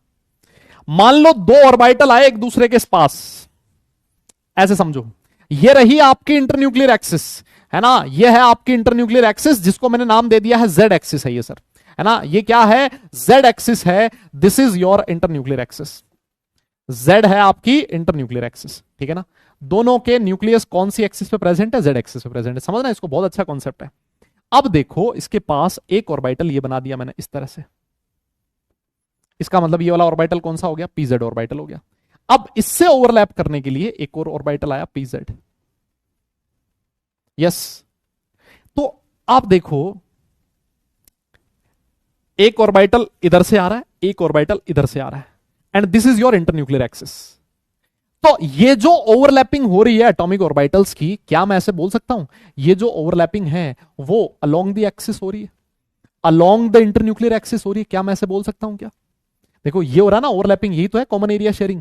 क्या मैं ऐसे बोल सकता हूं कि ये जो दोनों ऑर्बिटल्स हैं ये अलोंग द इंटरन्यूक्लियर एक्सिस आपस में ओवरलैप कर रहे हैं? अरे हाँ ना बोलो ना यार, अरे कोई बोल ही नहीं रहा यार। क्या ये दो orbitals along the internuclear axis overlap कर रहे हैं क्या? क्या मैं सही कह सकता हूं? अगर orbitals along the axis overlap कर रहे हो तो ऐसी ओवरलैपिंग से जो बॉन्ड बनेगा दुनिया उसको सिग्मा बॉन्ड के नाम से जानेगी, है ना। और क्योंकि एक ऑर्बिटल दूसरे पी ऑर्बिटल के साथ ओवरलैप कर रहा है तो इस ओवरलैपिंग को मैं पीपी ओवरलैपिंग बोलूंगा। क्या नाम दूंगा? पीपी ओवरलैपिंग बोलूंगा। मेरी बात समझ गए? Yes. So that is the important thing. Sigma bond कैसे बनता है? सिग्मा बॉन्ड हमने बात करी, बॉन्ड कैसे बनता है? एटॉमिक ऑर्बिटल्स की ओवरलैपिंग से। तो ओवरलैपिंग होने के दो पॉसिबिलिटी है। सबसे पहली पॉसिबिलिटी क्या है? इंटरन्यूक्लियर एक्सिस के अलोंग ओवरलैपिंग हो रही है ना। अगर जेड एक्सिस इंटरन्यूक्लियर एक्सिस है, दोनों एटम्स के न्यूक्लियस अगर जेड एक्सिस पे प्रेजेंट है, तो पीजेड ऑर्बिटल अगर आपस में ओवरलैप करेगा तो मेरे भाइयों क्या बनेगा? क्या बनेगा? सिग्मा बॉन्ड बनेगा। और ये इस तरह की जो ओवरलैपिंग होती है दुनिया इसको हेड ऑन ओवरलैपिंग के नाम से भी जानती है और इसको एक्सियल ओवरलैपिंग के नाम से भी जानती है। दोनों में से कुछ भी कहें, है ना, आपकी श्रद्धा है, आपकी मर्जी है, हेड ऑन ओवरलैपिंग या फिर एक्सियल ओवरलैपिंग। और इससे जो बॉन्ड बनता है that is known as sigma bond. बहुत इंपॉर्टेंट चीज है सिग्मा बॉन्ड। ठीक है, डन है। तो इसको एक बार आप नोट करें, और दादा अगर नोट हो जाए तो डन लिखें, फिर हम लोग आगे चलेंगे, है ना। फिर उसके बाद हम लोग आगे चलेंगे। लेकिन सर ने बोला था कि ज्यादा प्रोबेबिलिटी ऑर्बिटल के सरफेस पे होता है। सर क्या नेगेटिव ओवरलैपिंग से बॉन्ड बनता है? अच्छा, मैं कह रहा हूं कि पॉजिटिव ओवरलैपिंग से बॉन्ड बनता है, तो इसका मतलब नेगेटिव से नहीं बनता ना। वाह यार। सर डीपीपी सॉल्व करने में दिक्कत आती है, तो भाई मैं सॉल्यूशन देता हूं ना। सॉल्यूशन किस लिए दे रहा हूं मैं? डीपीपी के सॉल्यूशन भी तो मिल रहे हैं ना। डीपीपी 1 का सॉल्यूशन बना दिया मैंने, डीपीपी 2 का सॉल्यूशन बना दिया। वो सॉल्यूशन इसीलिए तो मिल रहे हैं क्योंकि तुम्हें दिक्कत आती तो सॉल्यूशन दे दिया। और क्या करें बताओ।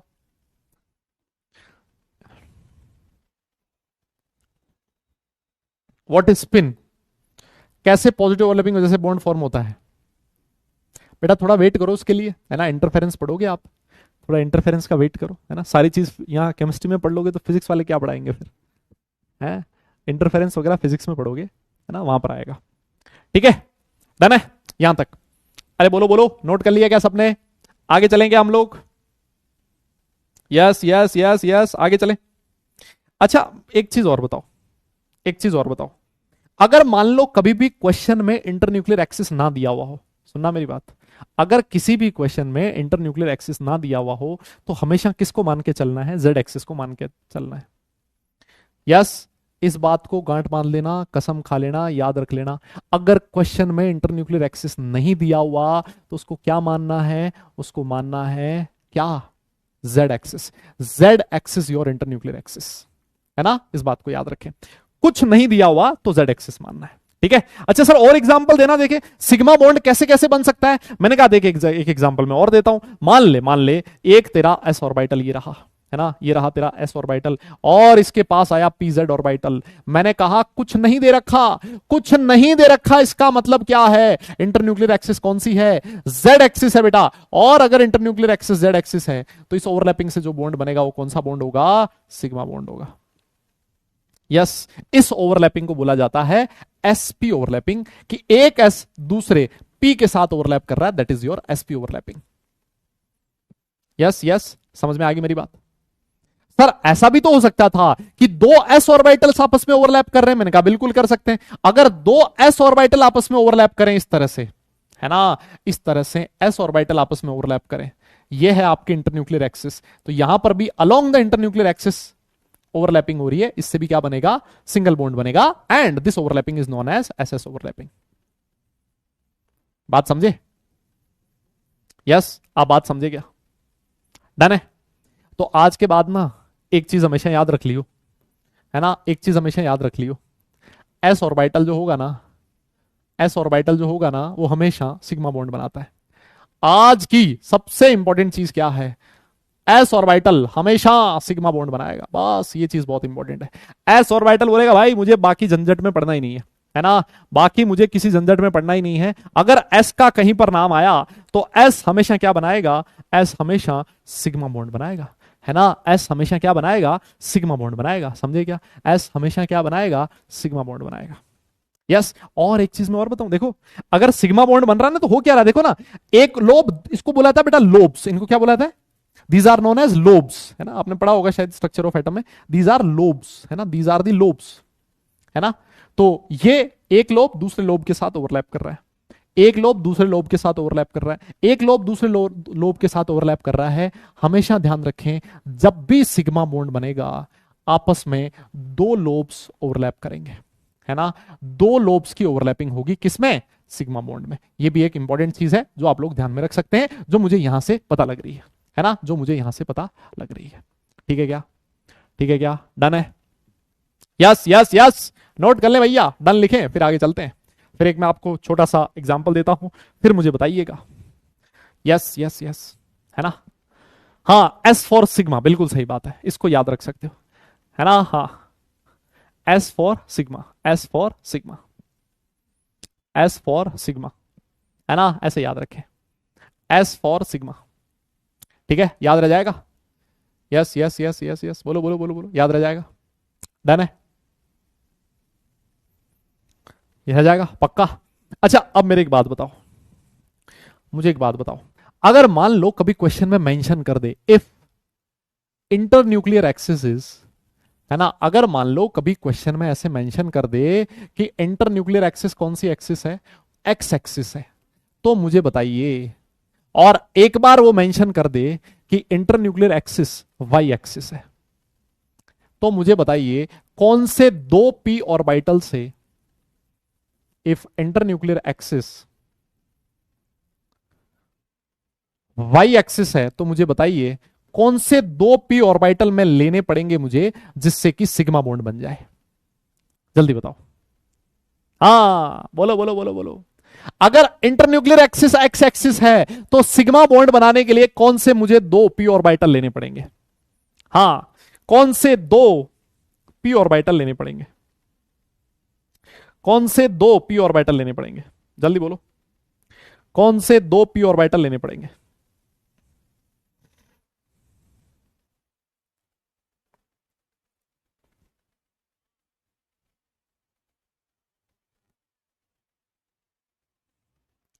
हो गया क्या, अरे क्या बात लड़कों, अगर sir internuclear axis x axis है ना, तो इसका मतलब अगर आपने P x plus P x लिया तो उससे सिग्मा बॉन्ड बनेगा सर, क्योंकि हमने बात करी है सिग्मा बॉन्ड कब बनता है, अलोंग द इंटरन्यूक्लियर एक्सिस बनता है। तो एक्स एक्सिस अगर इंटरन्यूक्लियर एक्सिस है तो अलोंग द एक्स एक्सिस मतलब पी एक्स से क्या बनेगा, सिग्मा बॉन्ड बनेगा। और अगर इंटरन्यूक्लियर एक्सिस आपकी वाई एक्सिस है तो पी वाई से क्या बनेगा, सिग्मा बॉन्ड बनेगा। पी वाई से क्या बनेगा, सिग्मा बॉन्ड बनेगा, है ना। और अगर मैं एक एस और एक पी ले लूं तो एस प्लस पी एक्स लूंगा तब जाके सिग्मा बनेगा। एस को तो कहीं भी फिक्स कर दो भले, और अगर इंटरन्यूक्लियर एक्सिस वाई एक्सिस है तो एस प्लस वाई से भी क्या बनेगा, सिग्मा बॉन्ड बनेगा। ये छोटी छोटी सी इंफॉर्मेशन है ना। अगर ये तभी आपको सोचना है, ये तभी आपको सोचना है जब जब क्वेश्चन में से लिखा हुआ हो कि इंटरन्यूक्लियर एक्सिस ये वाली है।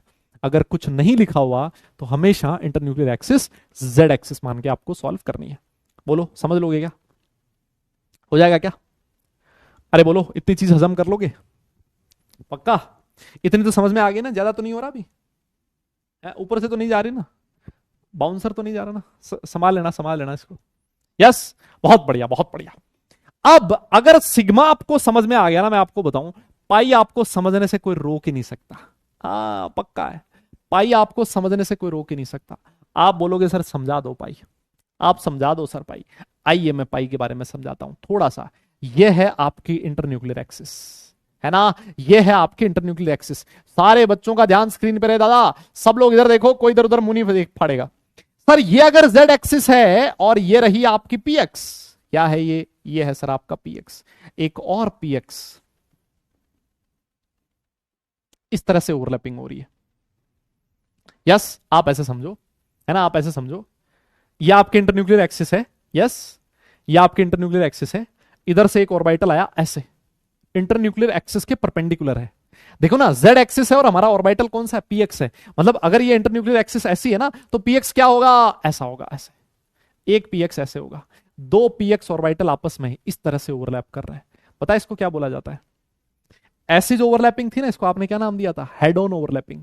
अगर दो ऑर्बिटल ऐसे ओवरलैप कर रहे हो ना, तो that is known as side wise overlapping. क्या बोला जाता है? साइड वाइज ओवरलैपिंग, या फिर लैटरल ओवरलैपिंग भी इसको कहते हैं, है ना। लैटरल ओवरलैपिंग बोल दो या फिर साइड वाइज ओवरलैपिंग बोल दो, एक ही बात है भैया। अगर इंटरन्यूक्लियर एक्सिस जेड एक्सिस है और पीएक्स पीएक्स ऑर्बिटल की बात करूं, भाई जेड एक्सिस के परपेंडिकुलर तो पीएक्स और पीएक्स ही हो गया ना। अरे कोई बोल ही नहीं रहा। अगर ऑर्बिटल आपस में साइड वाइज ओवरलैप कर रहे हो, तो उससे जो बॉन्ड बनता है, देखो इस तरह से, इससे जो बॉन्ड बनेगा उस बॉन्ड को बोला जाता है पाई बॉन्ड।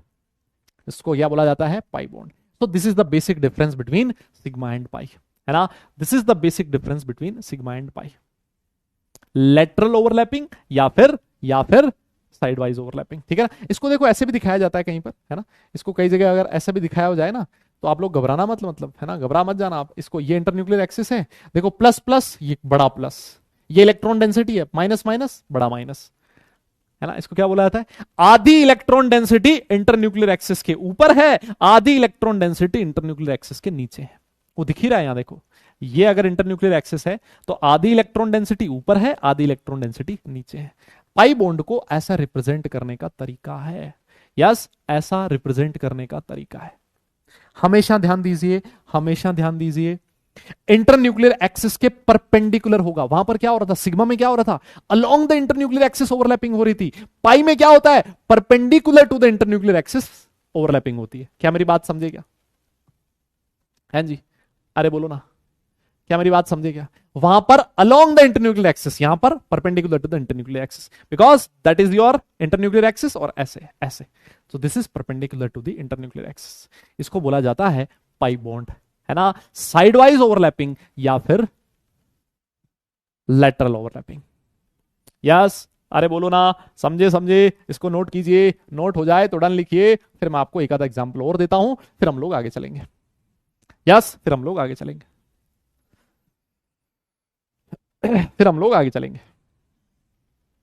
बोलो बोलो बोलो बोलो।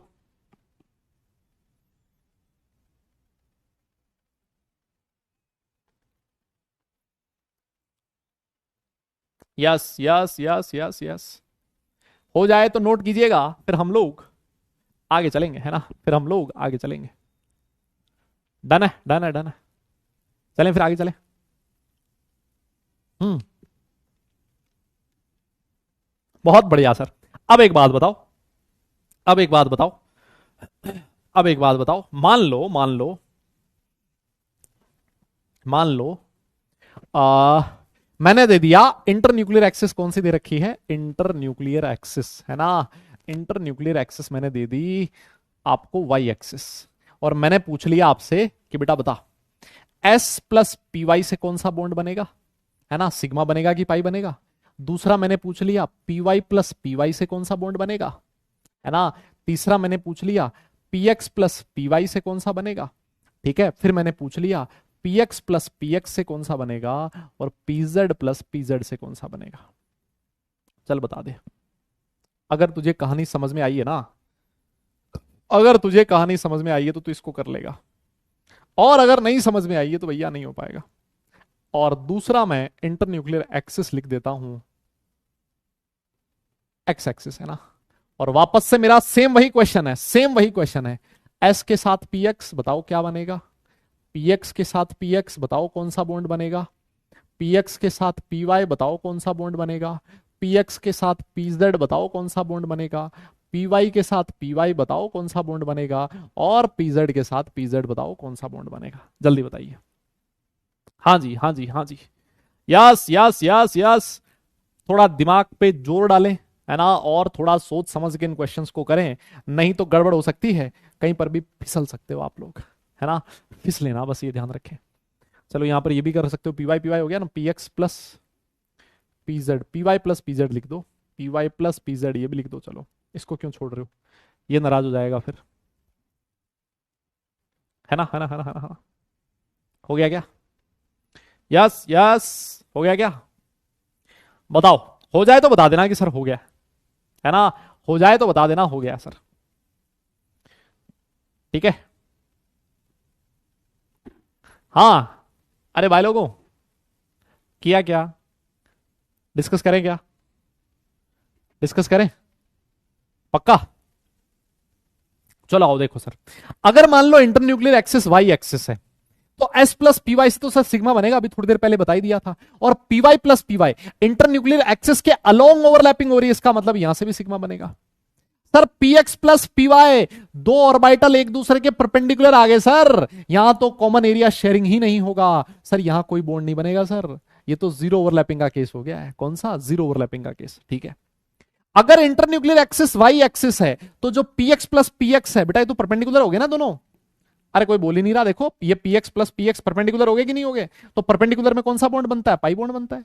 और अगर इंटरन्यूक्लियर एक्सिस कौन सी है? एक्स एक्सिस है, तो पीजेड प्लस पीजेड ये भी तो परपेंडिकुलर हो गए, यहां से भी क्या बनेगा? पाई बनेगा। और सबसे लास्ट में है पीवाई प्लस पीजेड, सर ये दोनों परपेंडिकुलर एक दूसरे के हैं, सर ये तो जीरो ओवरलैपिंग का केस हो गया, कोई बॉन्ड नहीं बनेगा। क्या आप मेरी बात समझे क्या? कुछ कुछ चीज समझ में आई कि नहीं आई तुम्हें? यस। क्या तुम्हें कुछ कुछ चीज समझ में आई क्या? बेटा हाँ ना बोलना पड़ेगा। अरे कुछ तो समझ में आया होगा पक्का। अब वही सेम चीज यहां आ जाओ, अगर इंटरन्यूक्लियर एक्सिस एक्स एक्सिस है, तो एस प्लस पी एक्स से क्या बनेगा? सिग्मा बनेगा सर, है ना? ऐसे ना, ये एक्स रहा, ये पी एक्स रहा, है ना? और सर ये इंटरन्यूक्लियर एक्सिस है, तो ये तो सिग्मा ही बनेगा, क्या दिक्कत है? पीएक्स प्लस पीएक्स से भी क्या बनेगा? सिग्मा बनेगा। सर पीएक्स प्लस पीवाई ये तो परपेंडिकुलर हो गया सर एक दूसरे के, यहां तो कोई कॉमन एरिया शेयरिंग ही नहीं होगा, सर ये जीरो ओवरलैपिंग का केस है। पीएक्स प्लस पीजेड ये भी जीरो ओवरलैपिंग का केस है। अगर इंटरन्यूक्लियर एक्सिस एक्स एक्सिस है, तो पीवाई प्लस पीवाई ये इंटरन्यूक्लियर एक्सिस है बेटा, एक्स एक्सिस, ये रहा तुम्हारा पीवाई, ये रहा तुम्हारा पीवाई, तो पीवाई प्लस पीवाई ये देखो सर, ये कौन सी बॉन्ड बनेगा? पाई बॉन्ड बनेगा। और यहां भी कौन सा बॉन्ड बनेगा? पाई बॉन्ड बनेगा। ईमानदारी से बताओ, थम्स अप करके बताओ, क्या चीज तुम्हें समझ में आई? और अगर समझ में आई तो फिर डन भी लिखो। यहां पर एक चीज और लिख देना, अगर पाई बॉन्ड बन रहा है तो उसमें 4 लोब्स ओवरलैप कर रहे हैं, 4 लोब्स ओवरलैपिंग। यस, फटाफट मैं आपसे ये चीज जानना चाहता हूं भाई, अगर मैं ऐसा कहूं कि पाई बॉन्ड बन रहा है और 4 लोब ओवरलैप कर रहे हैं, तो क्या ये बात सही है क्या? सर दिख ही रहा है, देखो 1 2 3 4, 4 लोब आपस में ओवरलैप कर रहे हैं, तो पाई बॉन्ड में हमेशा 4 लोब्स की ओवरलैपिंग होती है, सिग्मा बॉन्ड में हमेशा 2 लोब्स की ओवरलैपिंग होती है। यस, 2 लोब्स की ओवरलैपिंग होती है। समझ गए मेरी बात को? पक्का? यस यस यस भाई, इसमें मेंस एडवांस मैंने सब कुछ कवर किया है। फिर बोल देता हूँ, मेंस में तो सिंपल सा फुद्दू सा क्वेश्चन आएगा, जिसको तुम ऐसे मतलब ऐसे चुटकियों में निपटा दोगे, ऐसे, है ना? ऐसे हो जाएगा। यस पक्का? बहुत बढ़िया सर, बहुत बढ़िया। तो सर अब आगे चलिए आप, है ना? आप आगे चलिए, और आगे चल के आप हमें ये बताइए कि डेल्टा बॉन्ड कैसे बनता है। सर चलो ठीक है, सिग्मा बता दिया, पाई बता दिया आपने, अब सर एक और बच गया, डेल्टा बॉन्ड। देखो डेल्टा बॉन्ड के बारे में मैं आपको ज्यादा लंबी चौड़ी कहानी नहीं सिखाऊंगा, है ना? क्योंकि वो ज्यादा कोई हमारे सिलेबस का पार्ट भी नहीं है। ठीक है, तो डेल्टा बॉन्ड के बारे में लंबी चौड़ी कहानी आपको नहीं बताऊंगा, सिंपल सी चीज मैं आपको बताऊंगा, है ना? सिंपल सी कहानी सिखाऊंगा, सुनना मेरी बात। मैं आपके सामने एक ऑर्बिटल बनाना चाहता हूं डी एक्स वाई, है ना? कौन सा? D x y. ये जो डेल्टा बॉन्ड बनेगा ना, डी के लिए बनेगा ना, डी फॉर डेल्टा, है ना? तो ये एक्स एक्सिस है, ये वाई एक्सिस है, तो डी एक्स वाई का मतलब क्या हो गया? इलेक्ट्रॉन डेंसिटी एक्स और वाई एक्सिस के बीच में होगी, that is your d x y. सही है। और एक और डी एक्स वाई है जो आपने ऐसे बना दिया।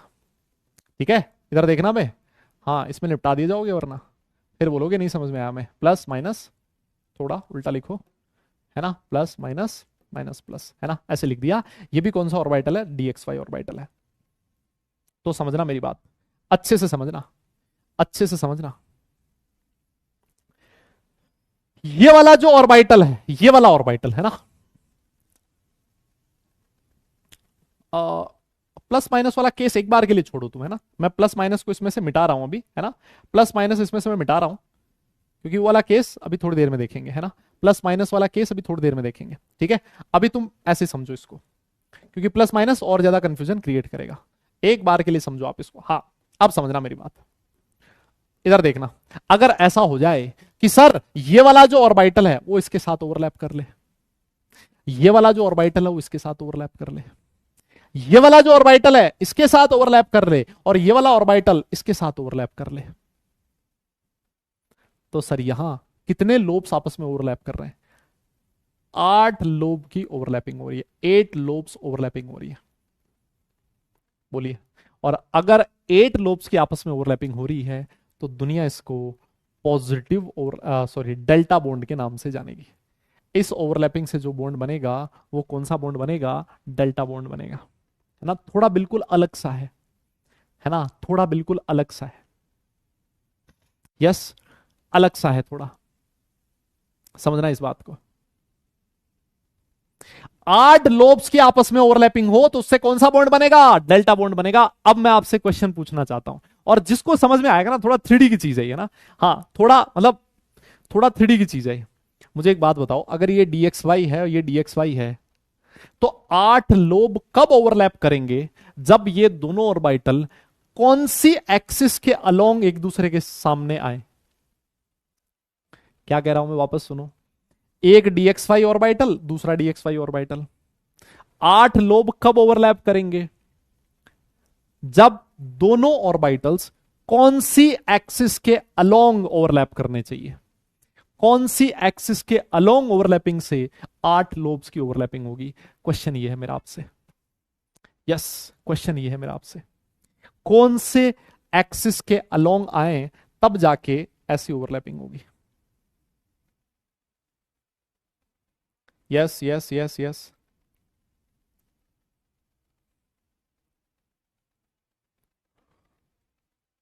और एक गजब यार, मतलब मुझे एक्सपेक्टेड नहीं था भाई। हाँ मैं बताऊं, मुझे एक्सपेक्टेड नहीं था इतने सारे लोग बता पाएंगे। तभी बहुत अच्छी चीज बोली तुमने। सर देखो, अगर ये dxy है, मान लेते हैं ये जो प्लेन है ना, ये जो प्लेन है, ये जो बोर्ड है ना, ये सर dxy प्लेन है। कौन सा प्लेन है? dxy प्लेन है ना, dxy प्लेन है। ये वाला जो प्लेन है ना वो dxy प्लेन है, ठीक है सर। अब अगर 8 लोब ओवरलैप करने हैं तो ये जो दूसरा dxy है ना वो यहां से आना चाहिए, ऐसे इसके ऊपर ऐसे आना चाहिए ना, ऐसे।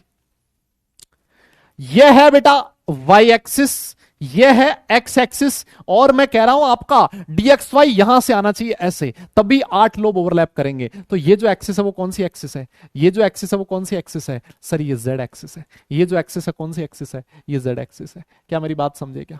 ये जो एक्सिस है वो कौन सी एक्सिस है? z एक्सिस है। तो अगर ये दोनों ऑर्बिटल्स z एक्सिस के अलोंग एक दूसरे की तरफ आएंगे तब जाके इनमें डेल्टा बॉन्ड का फॉर्मेशन होगा, है ना, तब जाके इनमें डेल्टा बॉन्ड का फॉर्मेशन होगा। क्या मेरी बात क्लियर हुई क्या? क्या ये चीज सबको समझ में आई क्या? Yes yes yes. दादा खाना बोलना पड़ेगा, क्या ये चीज तुम्हें समझ में आई क्या? ये dxy मतलब ये इस प्लेन में प्रेजेंट है, ये dxy मतलब ये भी इसी प्लेन में प्रेजेंट है। तो बताओ, 8 लोब ओवरलैप होने तो एक ही कंडीशन है कि ये dxy ऐसे आना चाहिए, और ये एक्सिस कौन सी है? सर ये वाली एक्सिस है z एक्सिस। तो अगर दो dxy ऑर्बिटल z एक्सिस के अलोंग आएंगे तब जाके उनमें डेल्टा बॉन्ड बनेगा। तो दैट इज द केस, है ना। और ये है बेटा जे एडवांस, मेंस में आपसे नहीं पूछेगा, है ना, ये चीज आपसे मेंस में नहीं पूछेगा, मैं आपको सीधी सी बताता। डन है, कोई शक नहीं, पक्का, बहुत बढ़िया। अब देखो एक चीज और, है ना, अब क्योंकि तुमने ये चीज बता दी ना तो मेरा भी मन कर गया तुम्हें थोड़ी और एक चीज बताने का, है ना, एक छोटी सी चीज और बताने का वो भी मन कर गया। चलो मैं बता देता हूं, ऐसे समझो। मान लो, लेकिन आपके दिमाग में एक क्वेश्चन ये भी आ सकता है, ये भी क्वेश्चन आ सकता है कि सर मान लो z एक्सिस नहीं है ना, ऐसे समझो आप, ये dxy ऑर्बिटल है ना, dxy ऑर्बिटल है, ये x एक्सिस है और ये y एक्सिस है, ठीक है ना। ये आपका dxy ऑर्बिटल रहा, है ना। और एक और मैं dxy ऑर्बिटल बना देता हूं ऐसे, dxy ऑर्बिटल बना देता हूं ऐसे। अब मेरा क्वेश्चन आपसे ये है, आपने बता दिया ये x एक्सिस है, ये y एक्सिस है। आपने बता दिया कि सर अगर ये z एक्सिस के अलोंग एक दूसरे की तरफ आएंगे, है ना, इंटरन्यूक्लियर एक्सिस अगर z होगा, z एक्सिस के अलोंग आएंगे, तो आपने बोल दिया सर इससे डेल्टा बॉन्ड बनेगा। तो मेरा आपसे क्वेश्चन ये है, एक बार बताओ, अगर ये दोनों x एक्सिस के अलोंग आए तो कौन सा बॉन्ड बनेगा? अगर ये दोनों x एक्सिस के अलोंग आए तो कौन सा बॉन्ड बनेगा? सिमुलेशन बेटा, फिजिक्स थोड़ी ना यार, सिमुलेशन चाहिए तुम्हें, ये फिजिक्स थोड़ी ना भाई। हाँ फिजिक्स नहीं है महाराज, मैं देख रहा था ये सिमुलेशन वाला कीड़ा, मैंने देखा 2-3 लोगों को मैसेज, सर ना एक काम कीजिए आप ना, सर ना हमें ऐसे समझ में नहीं आता, आप ना सर सिमुलेशन लेके आई है ना, आप ना सिमुलेशन लेके आई है। अरे मेरे भाई, यहाँ कौन से सिमुलेशन है? कोई सिमुलेशन नहीं है, समझने की चीज है, समझ लो इसको ऐसे ही, हाँ ऐसे समझ लो। यस यस यस, बताओ कौन सा बॉन्ड बनेगा? कौन सा बॉन्ड बनेगा?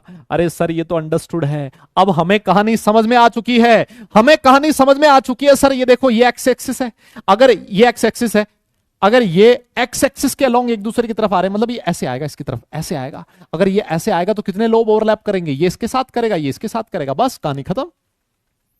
अरे बोलो ना, मैं सही कह रहा हूं क्या? अगर ये एक्स एक्सिस के अलोंग आएगा तो ये इसके साथ, ये इसके साथ, बस खत्म सर। चार लोब ओवरलैप कर रहे हैं, और अगर चार लोब ओवरलैप करेंगे तो इससे कौन सा बॉन्ड बनेगा? पाई बॉन्ड बनेगा। बहुत बढ़िया, this is pure advance. Mains का कोई लेना नहीं है, नहीं पूछेगा तुमसे मेंस में ये सब कुछ।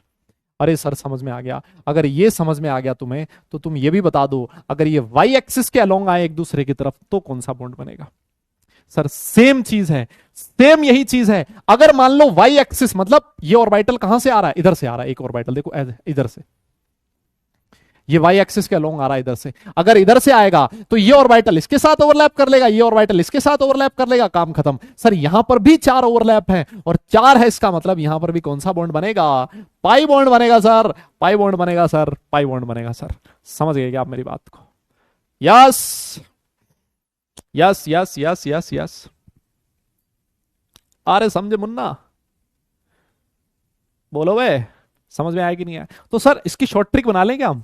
सर इसकी शॉर्ट ट्रिक ऐसे भी तो बना सकता हूं मैं। मैंने कहा भाई बना ले देख शॉर्ट ट्रिक, लेकिन मैं ऐसे बोलूंगा नहीं कि तू शॉर्ट ट्रिक बना, मैं तो तुझे यही बोलूंगा कि तू याद कर। मैं अगर कहूं एक्स एक्सिस के अलोंग, तो देखो एक्स कॉमन है ना सर दोनों में, एक्स वाई आ रहा है ना, तो एक्स और वाई दोनों के कॉमन क्या बनेगा?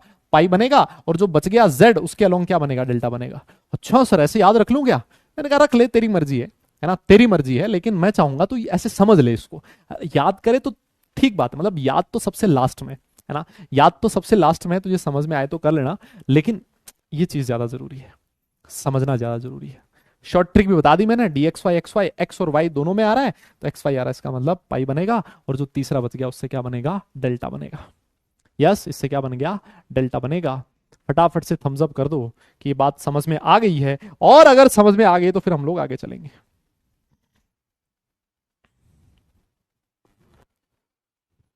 है ना, फिर हम लोग आगे चलेंगे।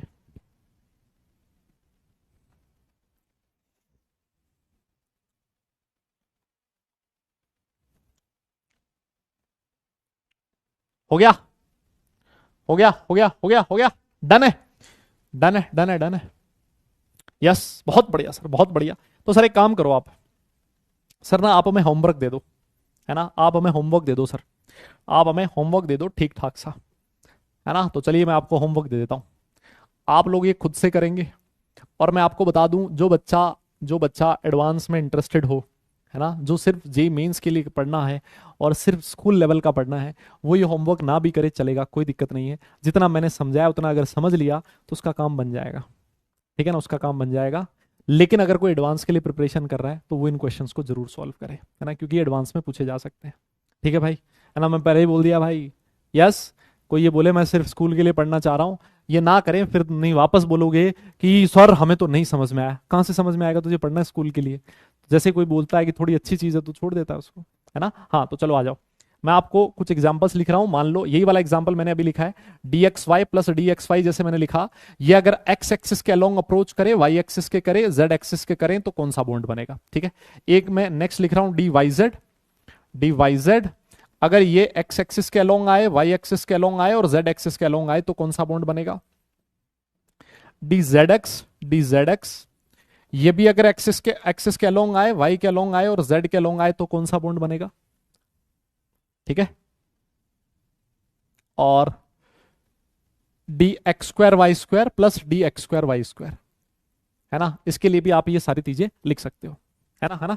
हाँ, ये चीज इसके लिए भी आप लोग लिख सकते हो, ठीक है ना। हाँ, तो ये हो गया एक्स एक्सिस, ये वाई एक्सिस, और ये हो गया जेड एक्सिस, है ना। यहां पर बेटा सोचना पड़ेगा आपको, है ना, एकदम से ऐसे नहीं होगा आपसे। और अगर मान लो डी जेड स्क्वायर लिखा है मैंने, और वो पी जेड के साथ ओवरलैप कर रहा है तो कौन सा बॉन्ड बनाएगा? ठीक है, और ये भी लिख सकते हो डी एक्स वाई है, वो पी एक्स के साथ ओवरलैप कर रहा है तो क्या बनेगा? ठीक है, डी एक्स वाई अगर पी वाई के साथ कर रहा है तो क्या बनेगा? डी एक्स वाई अगर पी जेड के साथ कर रहा है तो क्या बनेगा? ठीक है ना। और इसके साथ साथ आप ये भी लिख लेना, डी वाई जेड अगर पी एक्स के साथ कर रहा है, d y z p y के साथ कर रहा है, और d y z p z के साथ कर रहा है तब भी कौन सा बॉन्ड बनेगा, है ना? ठीक है, तब भी कौन सा बॉन्ड बनेगा, ये चीज आपको करनी है। ठीक है, ठीक है। हाँ बेटा, आप लोग सोचना ना, क्या दिक्कत है? अरे मतलब ऐसे मत सोचो कि ये होगा तब क्या होगा और वो होगा तब क्या होगा, एक बार आप सोचना तो सही।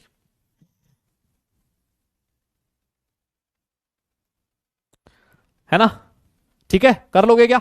और इसके साथ साथ ये जो एक और बच गया वो भी लिख लो। D Z X plus P X क्या होगा, है ना? D Z X plus P Y क्या होगा, और D Z X plus P Z क्या होगा, ये कर लेना। इससे क्या बनेगा, ये आपके होमवर्क है, ठीक है ना?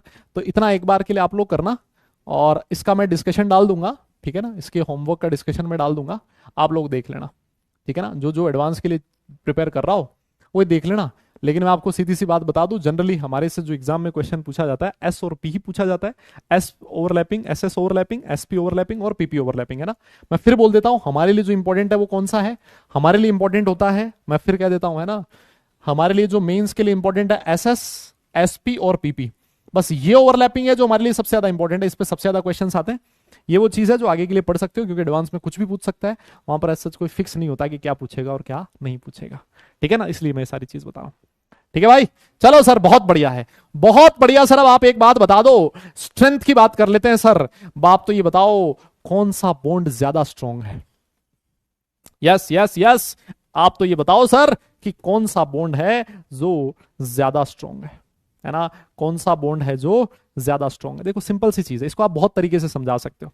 आपका दिल क्या कहता है, कौन सा बॉन्ड ज्यादा स्ट्रांग है? अगर आप स्ट्रेंथ की बात करो, आपको क्या लगता है कौन सा बॉन्ड ज्यादा स्ट्रांग होगा? सुनो मेरी बात, मान लो आप ये बात कर रहे हो, सिग्मा बॉन्ड है ना, सिग्मा बॉन्ड है, ये रहा सिग्मा बॉन्ड, है ना? ऐसे ही तो बनेगा, साइड वाइज ओवरलैपिंग से सिग्मा बनेगा, सॉरी हेड ऑन ओवरलैपिंग से सिग्मा बनेगा।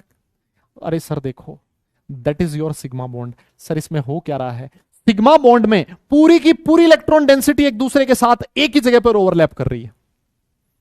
भाई हो क्या रहा है ना, मतलब सिग्मा में along the internuclear axis orbitals की ओवरलैपिंग होती है, तो सर सारी की सारी इलेक्ट्रॉन डेंसिटी ना इंटरन्यूक्लियर एक्सिस के अलोंग ओवरलैप करती है, तो सर यहां एक्सटेंट ऑफ ओवरलैपिंग ज्यादा है, ज्यादा डेंसिटी ओवरलैप कर रही है एक दूसरे के साथ।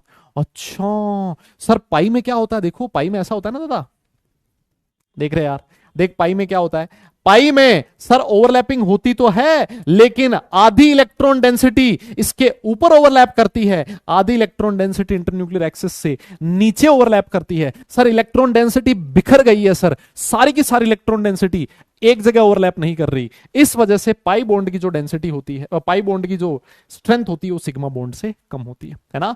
आप लोग बोलोगे कि जो एक्सटेंट ऑफ ओवरलैपिंग है ना, कहां पर ओवरलैपिंग ज्यादा है, कहां पर ओवरलैपिंग ज्यादा है? सर सिग्मा में ज्यादा है पाई से, है ना? तो जो स्ट्रेंथ होगी, स्ट्रेंथ ऑफ बॉन्ड, कौन सा बॉन्ड ज्यादा मजबूत है? वो ज्यादा मजबूत है sigma is greater than pi. Yes, sigma bond जो है वो पाई बॉन्ड से ज्यादा मजबूत है। सिग्मा बॉन्ड जो है बेटा वो पाई बॉन्ड से ज्यादा मजबूत है। मेरी बात समझ गए? यस यस यस यस, मेरी बात समझ गए क्या? बोलो बोलो बोलो। लेकिन सर अगर मान लो मैं इसमें एक और चीज ऐड कर दूं, डेल्टा बॉन्ड तो सर आपने इंक्लूड ही नहीं किया।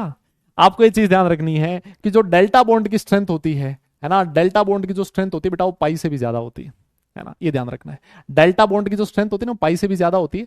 तो जो लास्ट में ऑर्डर, फाइनल ऑर्डर बनता है ना, सिग्मा सबसे ज्यादा स्ट्रॉन्ग, डेल्टा उसके बाद और फिर पाई आता है ना। तो पाई बॉन्ड बहुत ही वीक बॉन्ड होता है ना? क्या याद रखोगे कि सर पाई बॉन्ड जो होता है ना बहुत ही वीक बॉन्ड होता है, पाई बॉन्ड जो होता है ना बहुत ही वीक बॉन्ड होता है।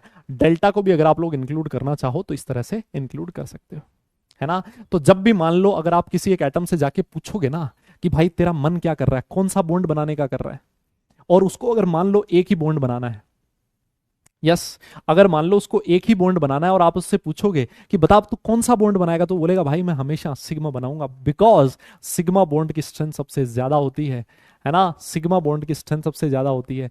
तो अगर एटम को आप चॉइस दोगे कौन सा बॉन्ड बनाना है, तो कौन सा बॉन्ड बनाएगा? सिग्मा बॉन्ड बनाएगा। यस, कौन सा बॉन्ड बनाएगा? सिग्मा बॉन्ड बनाएगा ना? ये फाइनल ऑर्डर है, ध्यान में रखना है। यस, एक्सपेरिमेंटल ऑर्डर है, इसको ध्यान में रखना है। डेल्टा के बारे में हम लोग क्योंकि ज्यादा पढ़ते नहीं है, इस वजह से यहां ज्यादा डिस्कशन उसका नहीं होगा, ठीक है? मैं यहां ज्यादा चीज डिस्कस नहीं करूंगा उसकी, ठीक है? दादा बोलो तो सही, अरे बोलो बोलो बोलो बोलो।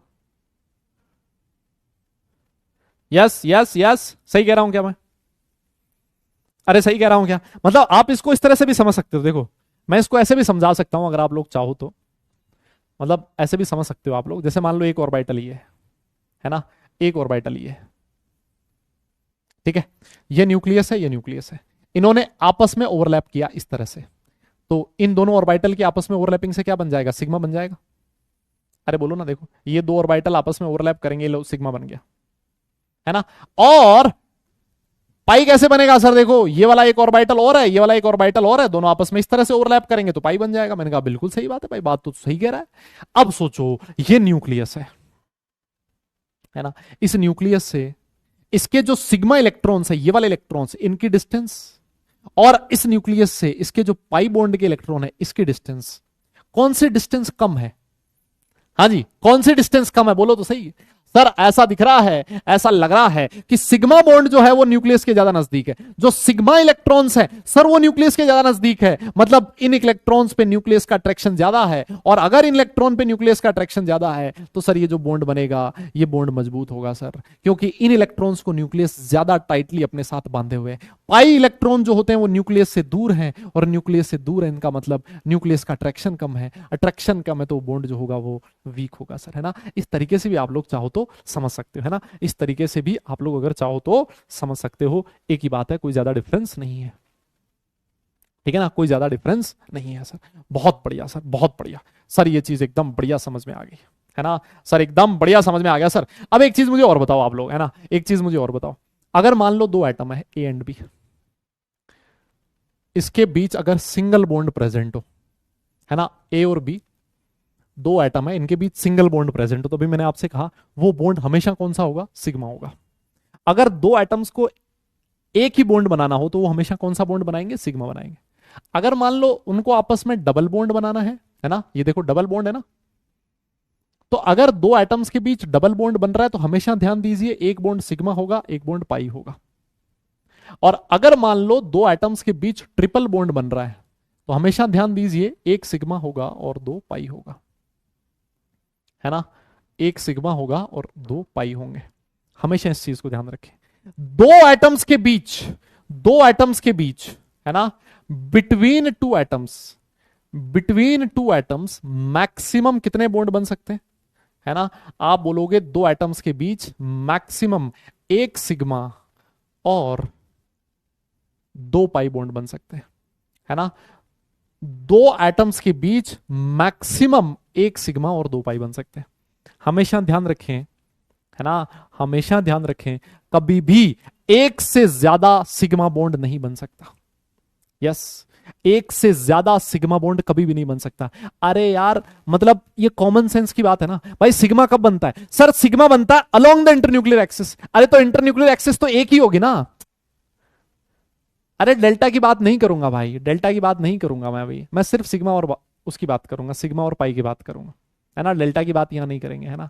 लेकिन सर हमें तो डेल्टा पढ़ना है, क्योंकि आपने बोल दिया डेल्टा एग्जाम में नहीं पूछा जाता, तो हमें तो वही पढ़ना है ना, क्योंकि जो एग्जाम में पूछा जाता है अगर हमने वो पढ़ लिया तो कल ये कैसे बोलेंगे हमें तो समझ में नहीं आया सर क्या पढ़ा है आपने। हमें तो वही पढ़ना है जो आपने जिसके लिए बोल दिया है कि एग्जाम में नहीं पूछा जाएगा, हम तो सर वही पढ़ेंगे सर, है ना। आओ देखो कैसे हुआ सर, एक ही सिग्मा कैसे बन सकता है, सुनना मेरी बात। जैसे मान लो दो ऑर्बिटल है, समझना, इसको अच्छे से समझाता हूं मैं अगली वाली स्लाइड पे, है ना, अगली वाली स्लाइड पे। अब होता क्या ना, देखो तुम मानोगे नहीं इसको, कैसे कैसे हो गया, तो मुझे समझाना पड़ेगा। अब मैं समझाऊंगा तो तुम में से कई लोग लेट जाएंगे, भी लेट जाएंगे, बिखर जाएंगे, बोले सर ज्यादा हो गया सर, हमसे नहीं हो रहा हजम। अब सुनो मेरी बात, जैसे मान लो ये दो ऑर्बिटल है ना, ये रहा एक ऑर्बिटल और ये रहा दूसरा ऑर्बिटल।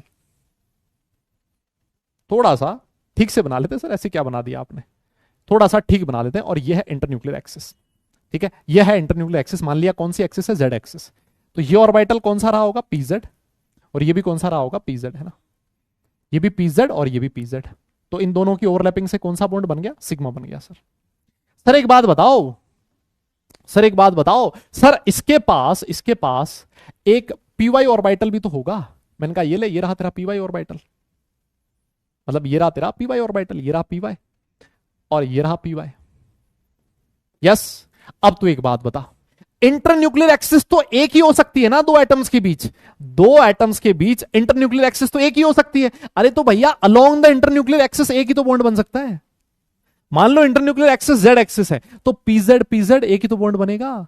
तो इसी वजह से तो मैंने बोला सिग्मा एक ही बन सकता है, एक से ज्यादा सिग्मा नहीं बन सकता, क्योंकि sigma along the internuclear axis होता है और इंटरन्यूक्लियर एक्सिस एक ही होती है भाई। यस। अरे कोई बोल ही नहीं रहा यार, बोलो तो सही। अच्छा सर समझ में आ गई मेरी बात।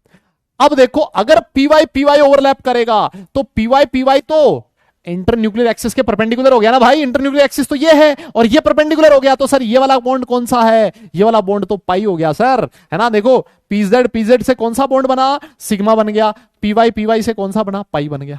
अरे सर अभी एक और बच गया, मैंने कहा कौन सा, सर पीएक्स भी तो बच गया, पीएक्स भी तो बच गया सर, उसको भी तो बनाओ। ये लो भाई पीएक्स को बना लेते हैं, पीएक्स जो होगा उसके परपेंडिकुलर होगा, दोनों के परपेंडिकुलर होगा, तो पीएक्स ऐसे होगा, यहां बना देते हैं, ये रहा पीएक्स, है ना, ऐसे बाहर की तरफ निकला हुआ होगा। यस। तो अगर ये पीएक्स पीएक्स देखोगे तो वो भी तो जेड के परपेंडिकुलर है, और जेड के परपेंडिकुलर है तो ये भी कौन सा बॉन्ड बनाएगा, पाई ही बनाएगा सर। पीजेड पीजेड से ये भी कौन सा बनेगा, पाई बनेगा सर, देख लो। इसी वजह से मैंने कहा दो एटम्स के बीच सिर्फ एक सिग्मा बन सकता है, लेकिन पाई कितने बन सकते हैं, दो बन सकते हैं, है ना। तो मेरे हिसाब से आज के बाद, यस यस यस, आज के बाद ये वापस डाउट आपके पास नहीं आना चाहिए कि एक से ज्यादा सिग्मा क्यों नहीं बन सकता। एक से ज्यादा सिग्मा इसलिए नहीं बन सकता बिकॉज एक से ज्यादा इंटरन्यूक्लियर एक्सिस नहीं हो सकती, एक ही इंटरन्यूक्लियर एक्सिस तो एक ही सिग्मा बॉन्ड, है ना। और इंटरन्यूक्लियर एक्सिस के परपेंडिकुलर दो एक्सिस हो सकती है, वाई और जेड, मान लो एक्स एक्सिस इंटरन्यूक्लियर है तो दो परपेंडिकुलर हो सकती है, तो दो पाई बॉन्ड बन सकते हैं, खत्म, इतनी सी कहानी है। अरे बोलो ना यार, समझ गए क्या। यस यस यस यस, पक्का, हाँ बस, हाँ बस बस बस बस बस, समझ में आ गया, पक्का ना। अच्छा पीएक्स लिख दो, पीएक्स लिख दो यार, हाँ ये लो पीएक्स प्लस पीएक्स, हाँ ये पाई होगा बेटा, है ना। पीजेड पीजेड तो बना दिया ना, sigma internuclear axis Z axis है ना, हाँ px plus px. Yes yes yes yes, ठीक है, डन है डन है डन है डन है, बहुत बढ़िया सर, यहां तक हमें एकदम जबरदस्त समझ में आया सर, बहुत जबरदस्त समझ में आया सर। आइए एक क्वेश्चन करते हैं फिर, है ना, एक क्वेश्चन कर लेते हैं ना, ये वाला क्वेश्चन तुम होमवर्क में करोगे, है ना, ये होमवर्क है तुम्हारा, है ना, ये क्वेश्चन तुम्हारा क्या है, होमवर्क है सर, होमवर्क है। आओ आओ आओ, अगर ये होमवर्क है तो मैं थोड़ी सी छोटी सी कहानी आपको और सिखाना चाहता हूं, एक छोटा सा टॉपिक और बताना चाहता हूं, that is extent of overlapping, है ना। एक छोटा सा टॉपिक है बेटा, इसको हम लोग और पढ़ना चाहते हैं क्योंकि हमारे पास टाइम, अभी तो आज तो कुछ पढ़ा ही नहीं है भाई, हाँ आज तो कुछ पढ़ा ही नहीं है दादा, बस कर दें, हाँ सर हमारा हो गया अभी, है ना, हमारा हो गया सर, बस कर दो सर। इस हिसाब से बस करते गए तो सिलेबस बेटा 4 साल में कंप्लीट होगा, है ना। मैंने देखो पढ़ाना स्टार्ट किया 20 स्लाइड से, स्लाइड नंबर 20 से पढ़ाना स्टार्ट किया है और अभी स्लाइड नंबर 40 हुआ है, मतलब मैंने पिछले 1.5 घंटे में सिर्फ 20 स्लाइड पढ़ाई है ना, और 20 में से भी कुछ 2-3 को क्वेश्चन आ गए, है ना, 2-3 तो क्वेश्चन आ गए, है ना। 4 साल में जाके हम लोग सिलेबस खत्म करेंगे इस तरह से। नींद आ रही है बेटा, सो जाओ, क्या बात है, ओ भाई नींद आ रही है सो जाओ ना भाई, अच्छा है जिसको नींद आ रही हो क्लास से चला जाए, मेरा पढ़ाना आसान हो जाए, मैं तो ये कहूँ। अबे हाइब्रिडाइजेशन नहीं आएगा अभी, है ना, हाइब्रिडाइजेशन नहीं आएगा अभी, हाइब्रिडाइजेशन आने में टाइम लगेगा भाई, है ना। हाँ अगली क्लास में आएगा हाइब्रिडाइजेशन, तुम्हें क्या है ना जल्दबाजी, क्योंकि तुमने नाम सुन रखे होंगे ऐसे hybridisation, MOT molecular orbital theory, तो सर जल्दी से लाइए आप हाइब्रिडाइजेशन, है ना, जल्दी से लाओ हाइब्रिडाइजेशन, है ना। तो भाई हाइब्रिडाइजेशन सीखने के लिए पहले मतलब कुछ और चीजें हैं वो भी तो सीखनी पड़ेगी। हम्म। अब ना हो पाएगा, कोई बात नहीं बेटा, ना हो पाए तो क्या दिक्कत है, ना हो पाए तो क्या दिक्कत है, कोई प्रॉब्लम नहीं है, मत करो ना हो पाए तो। हाँ, ऐसी क्या बात है। हम्म, आओ जी करते हैं, स्टार्ट करते हैं। एक्सटेंट ऑफ ओवरलैपिंग, मान लो, अगर मान लो कोई दो ऑर्बिटल आपस में ओवरलैप हो रहे हैं और आपसे कोई पूछ ले, आपसे कोई पूछ ले कि वो ऑर्बिटल्स की आपस में ओवरलैपिंग कैसे होगी, कौन सी ओवरलैपिंग ज्यादा स्ट्रॉन्ग होगी। एक्सटेंट ऑफ ओवरलैपिंग का मतलब समझते हो ना, कि कौन सी ओवरलैपिंग ज्यादा स्ट्रॉन्ग होगी, है ना, कौन सी ओवरलैपिंग ज्यादा स्ट्रॉन्ग होगी, तो वो बताओ सर, है ना। तो उसके बारे में भी हमें पढ़ना है, तो उसको कैसे पढ़े, उससे पहले ना मतलब एक छोटी सी चीज मैं आपको सुनाता हूं। देखो इतनी सी चीज में ना तुम लोग सवा, सर ने क्लास ली होगी कितनी, फिजिक्स की क्लास ली होगी, 1.25-2 घंटे फिजिक्स की क्लास हुई होगी, उसमें भी तुमने लास्ट में 5-7 मिनट नहीं पढ़ाने दिया होगा। 1.5 घंटे अपनी क्लास हुई है ना, 1.5 घंटे अपनी क्लास हुई है, और उसमें से भी मतलब हमने 10-15 मिनट तो बातें बातें ही मारी है, लास्ट का 10 मिनट तो, शुरू का 10 मिनट लास्ट क्लास में जो पढ़ाया वो डिस्कस किया, मतलब 1.25 घंटे ये क्लास हुई है। तो आप देखो इफेक्टिवली आपने 2.5 घंटे पढ़ाई करी है दिन में, और 2.5 घंटे में मतलब तुम निपट गए हो, है ना। ये हमारा कंसंट्रेशन लेवल है। और हम चले हैं आईआईटी जेई की तैयारी करना। हाँ, फिजिक्स होगी, मैथ्स होगी, एक ही बात होगी, है ना। और हम लोग किसके लिए तैयारी कर रहे हैं? हम तैयारी कर रहे हैं सर बताने के लिए, तो मोहल्ले में भौकाल मचा रखा हमने कि हम आईआईटी जेई के लिए प्रिपेयर कर रहे हैं, है ना। और सामने वाला पूछ ले पड़ता कितना घंटा है, सर वो बात अलग है, मतलब 2 घंटे पढ़ते हमारा हो जाता है, बस काम खत्म हो जाता है, इससे ज्यादा हम नहीं कर पाते, है ना। लेकिन हम तैयारी सर जेई एडवांस की कर रहे हैं सर, है ना। तैयारी हम जेई एडवांस की कर रहे हैं। पढ़ते पढ़ते कितना है वो मत पूछो आप, उससे हमें मतलब नहीं, तैयारी जेई एडवांस की हो रही है ना। हाँ। यस। हाँ। तो ना,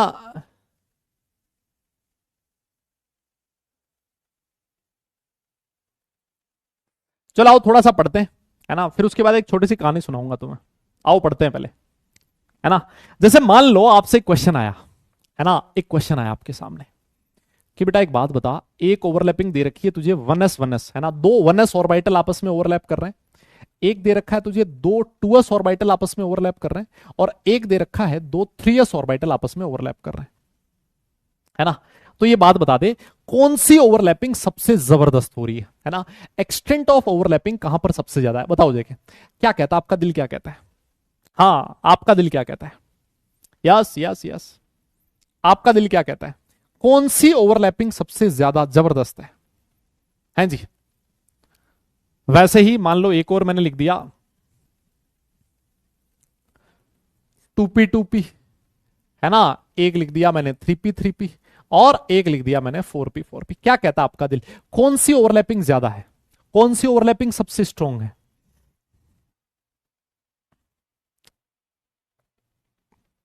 यस। अच्छा, चलो एक और एग्जांपल लिखते हैं। 1s 2p, एक लिखा है, एक 1s 3p के साथ, एक लिखा है 1s 4p के साथ।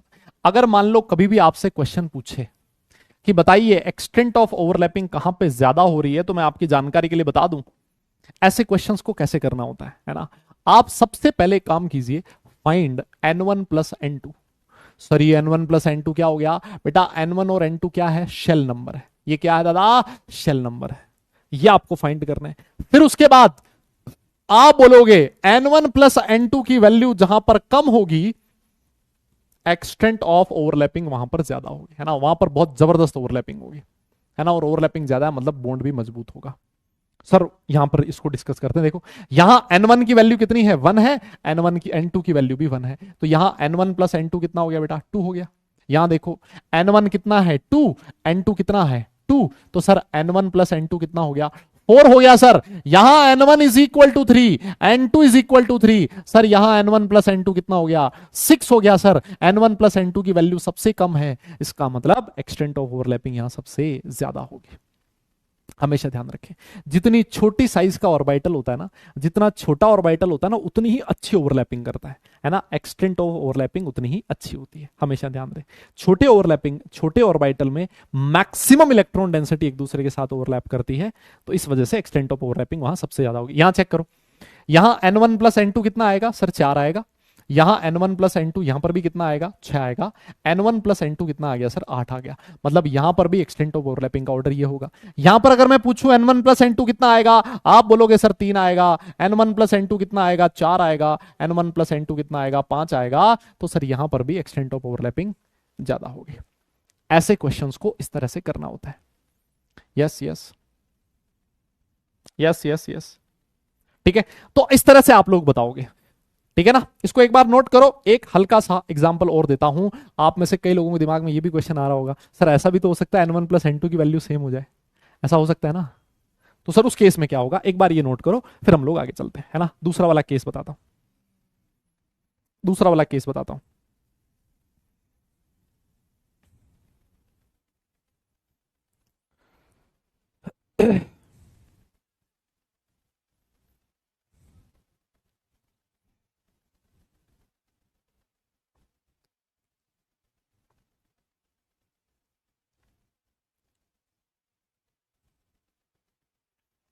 हो गया क्या? डन है। और ये हम लोग अभी किसके लिए बात कर रहे हैं बेटा, है ना, ये अभी सिग्मा बॉन्ड के लिए बात कर रहे हैं ना, ये किसके लिए बात कर रहे हैं हम लोग, सिग्मा बॉन्ड के लिए बात कर रहे हैं, है ना, हम लोग किसके लिए बात कर रहे हैं, सिग्मा बॉन्ड के लिए बात कर रहे हैं अभी ना। रूल हालांकि सिग्मा पाई दोनों में सेम रहेगा, लेकिन अभी हम लोग किसके लिए देख रहे हैं, अभी स्पेसिफिकली सिग्मा के लिए। और देखो सर, सर अगर मान लो n1 प्लस n2 की वैल्यू सेम हो जाए, ऐसा वाला एग्जांपल दो, तो सबसे पहले यहां पर n1 प्लस n2 सेम होने का एग्जांपल मैंने दे दिया। मान लो एक दे रखा बेटा 2s2 है ना, और एक मैंने दे दिया 2s2p, और एक मैंने दे दिया 2p2p। समझ रहे हो सर, यहां n1 प्लस n2 कितना आएगा, 4 आएगा। सर यहां पर भी n1 प्लस n2 कितना है, 4 है, और यहां पर भी n1 प्लस n2 कितना है, 4 है। सर दोनों जगह पर, हर जगह n1 प्लस n2 का वैल्यू सेम हो गया। अब क्या करें, तो अब देखना है हमेशा डायरेक्शनल नेचर, है ना। क्या ध्यान में रखना है, if n1 plus n2 is same, उस केस में क्या देखना है, आप बोलोगे अगर डायरेक्शनल नेचर ज्यादा है ऑर्बिटल में, डायरेक्शनल नेचर ऑफ ऑर्बिटल ज्यादा है, इसका मतलब एक्सटेंट ऑफ ओवरलैपिंग भी ज्यादा होगी, एक्सटेंट ऑफ ओवरलैपिंग भी ज्यादा होगी, एक्सटेंट ऑफ ओवरलैपिंग भी ज्यादा होगी। और सर डायरेक्शनल नेचर किसका होता है, हम लोगों ने पढ़ा था एस ऑर्बिटल जो होता है सर वो अनडायरेक्शनल होता है, पी ऑर्बिटल जो होता है और जो डी ऑर्बिटल होते हैं सर ये दोनों डायरेक्शनल होते हैं। अब खुद अपना दिमाग लगाओ, खुद अपना दिमाग लगाओ। मान लो मैंने कह दिया आपसे एक पी एक्स ऑर्बिटल है ना, और वो दूसरे पी एक्स ऑर्बिटल के साथ ओवरलैप कर रहा है। मान लो मैंने ऐसे लिखा है, मैंने लिखा पी एक्स ऑर्बिटल ये रहा। अरे भाई अगर जब मैंने लिख दिया पी एक्स, इसका मतलब आप 100% श्योर हो ना कि इलेक्ट्रॉन कौन सी एक्सिस पे मिलेगा, आपको जल्दी बताओ। जब मैं कह दूं तुमसे कि मैंने px लिखा, इसका मतलब इलेक्ट्रॉन कौन सी एक्सिस पे मिलेगा, आप बोलोगे सर इलेक्ट्रॉन मिलेगा x एक्सिस पे। आप 100% श्योर हो कि इलेक्ट्रॉन x एक्सिस पे मिलेगा, मतलब 100% इलेक्ट्रॉन डेंसिटी x एक्सिस पे ओवरलैप करेगी। समझे, क्योंकि आप श्योर हो px का मतलब ही यही है कि इलेक्ट्रॉन डेंसिटी x एक्सिस पे मिलेगी। लेकिन सर फिर s में क्या होगा, देखो सुनो मेरी बात, यह है s ऑर्बिटल। अब एस ऑर्बिटल होता है अनडायरेक्शनल। एक मैं अगर हल्की सी छोटी सी कैलकुलेशन करके देखूं, मान लेते हैं इस एस ऑर्बिटल में 3 एक्सिस है, एक एक्स, एक वाई और एक जेड, है ना, एक्स वाई जेड। और हमने कहा अनडायरेक्शनल है, अनडायरेक्शनल का मतलब हर जगह इलेक्ट्रॉन डेंसिटी सेम है। एस ऑर्बिटल की खास बात क्या होती है, आप न्यूक्लियस से किसी भी डायरेक्शन में जाओ, एक पर्टिकुलर डिस्टेंस पे इलेक्ट्रॉन मिलने की प्रोबेबिलिटी सेम होती है ना। क्या कह रहा हूं मैं, वापस सुनो। एस ऑर्बिटल, ये आप लोगों ने वापस से अब वही सारा कॉन्सेप्ट स्ट्रक्चर ऑफ एटम का आएगा। देखो स्फीयर की खास बात क्या होती है, स्फीयर की खास बात क्या होती है कि यहां से, ये न्यूक्लियस है मान लेते हैं, यहां से आप किसी भी डायरेक्शन में चले जाओ, आपको इलेक्ट्रॉन मिलने की प्रोबेबिलिटी सेम मिलेगी, मतलब रेडियस सेम मिलेगी, तभी तो न्यूक्लियस बनेगा, तभी तो आपका स्फीयर बनेगा। तो एस ऑर्बिटल में भी सेम यही चीज होती है। एस ऑर्बिटल का मतलब कि इलेक्ट्रॉन मिलने की पॉसिबिलिटी हर डायरेक्शन में सेम है न्यूक्लियस से एक पर्टिकुलर डिस्टेंस पे जाने पे, तभी वो स्फीयर बना है ना, तभी उसकी शेप स्फेरिकल हुई है। तो मान लेते हैं एक्स एक्सिस पे 33.3%, वाई एक्सिस पे भी 33.3% और जेड एक्सिस पे भी 33.3%। अब सोच के देखो, मैंने आपसे कह दिया कि पीएक्स ऑर्बिटल आपस में ओवरलैप कर रहा है, तो आप लोग 100% श्योर हो कि इसकी 100% इलेक्ट्रॉन डेंसिटी, इसकी 100% इलेक्ट्रॉन डेंसिटी के साथ ओवरलैप करेगी। लेकिन अगर मान लो मैंने यहीं पर लिख दिया पीएक्स ऑर्बिटल एस के साथ ओवरलैप कर रहा है, आप बोलोगे सर पीएक्स में तो 100% इलेक्ट्रॉन डेंसिटी ओवरलैप कर रही है, लेकिन एस की कितनी करेगी, 33.3% ही करेगी। क्यों, क्योंकि एक्स डायरेक्शन में एस जो है वो मैक्सिमम कितना हो सकता है, इलेक्ट्रॉन डेंसिटी 33.3% ही हो सकती है। और अगर मान लो मैंने ऐसे लिख दिया एस प्लस एस, तो ये 33.3% ओवरलैपिंग हो रही है। तो सबसे जबरदस्त ओवरलैपिंग कहां हो रही है, सबसे जबरदस्त हो रही है सर पीएक्स में। क्यों, बिकॉज इसका डायरेक्शनल नेचर ज्यादा है ना, इसका डायरेक्शनल नेचर ज्यादा है। इसी वजह से जब जब n1 प्लस n2 की वैल्यू सेम होगी, जब जब n1 प्लस n2 की वैल्यू सेम होगी, आप लोग बोलोगे जहां ऑर्बिटल का डायरेक्शनल नेचर ज्यादा होगा वहां एक्सटेंट ऑफ ओवरलैपिंग ज्यादा होगी। क्या मेरी बात समझे क्या, यस अरे बोलो तो सही दादा, बोलना पड़ेगा। क्या आपको ये मेरी बात समझ में आई क्या, है ना। लेकिन सबसे पहले क्या चेक करना है, n1 प्लस n2 चेक करना है। अगर वो सेम हो जाए ना, फिर आपको आगे के लिए सोचना है।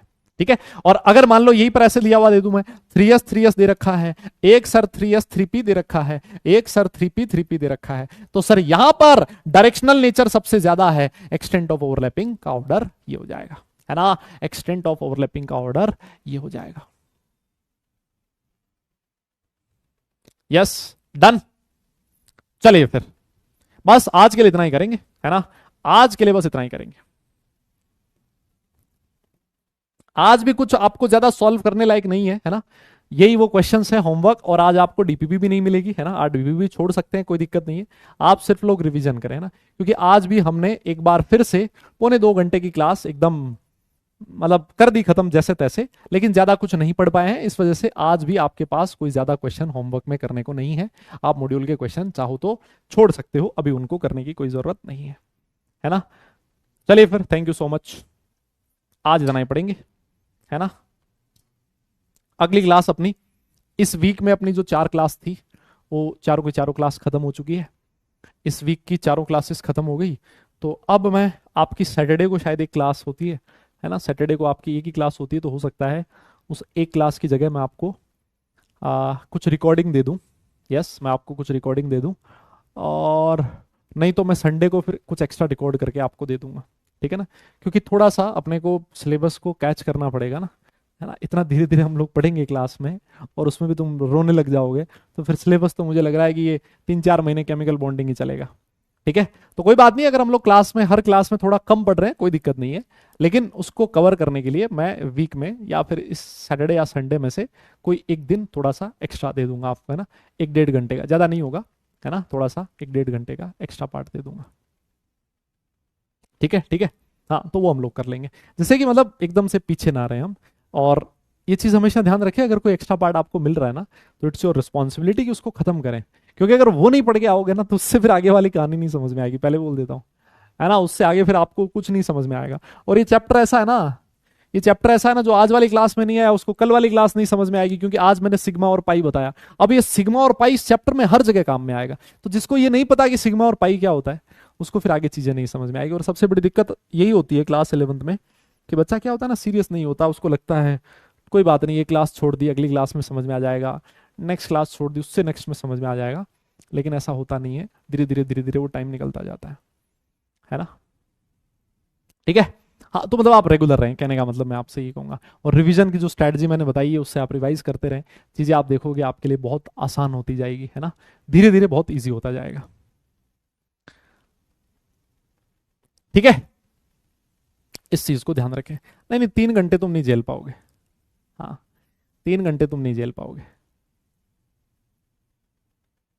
यस यस यस यस, नहीं चलो ठीक है, क्लास करते हैं खत्म, कहानी वानी कुछ नहीं है, कभी और सुनाएंगे, है ना, कभी और सुनाएंगे, क्लास के बीच में सुनाएंगे कभी, है ना, क्लास के लास्ट में नहीं, ठीक है। चलो फिर ठीक है, टाइम भी हो गया क्लास का ना, 3 मिनट ज्यादा हो गया, आपके कीमती टाइम में से 3 मिनट एक्स्ट्रा ले लिए मैंने, तो चलो फिर क्लास को खत्म करते हैं, नेक्स्ट क्लास में आपसे वापस मुलाकात होगी।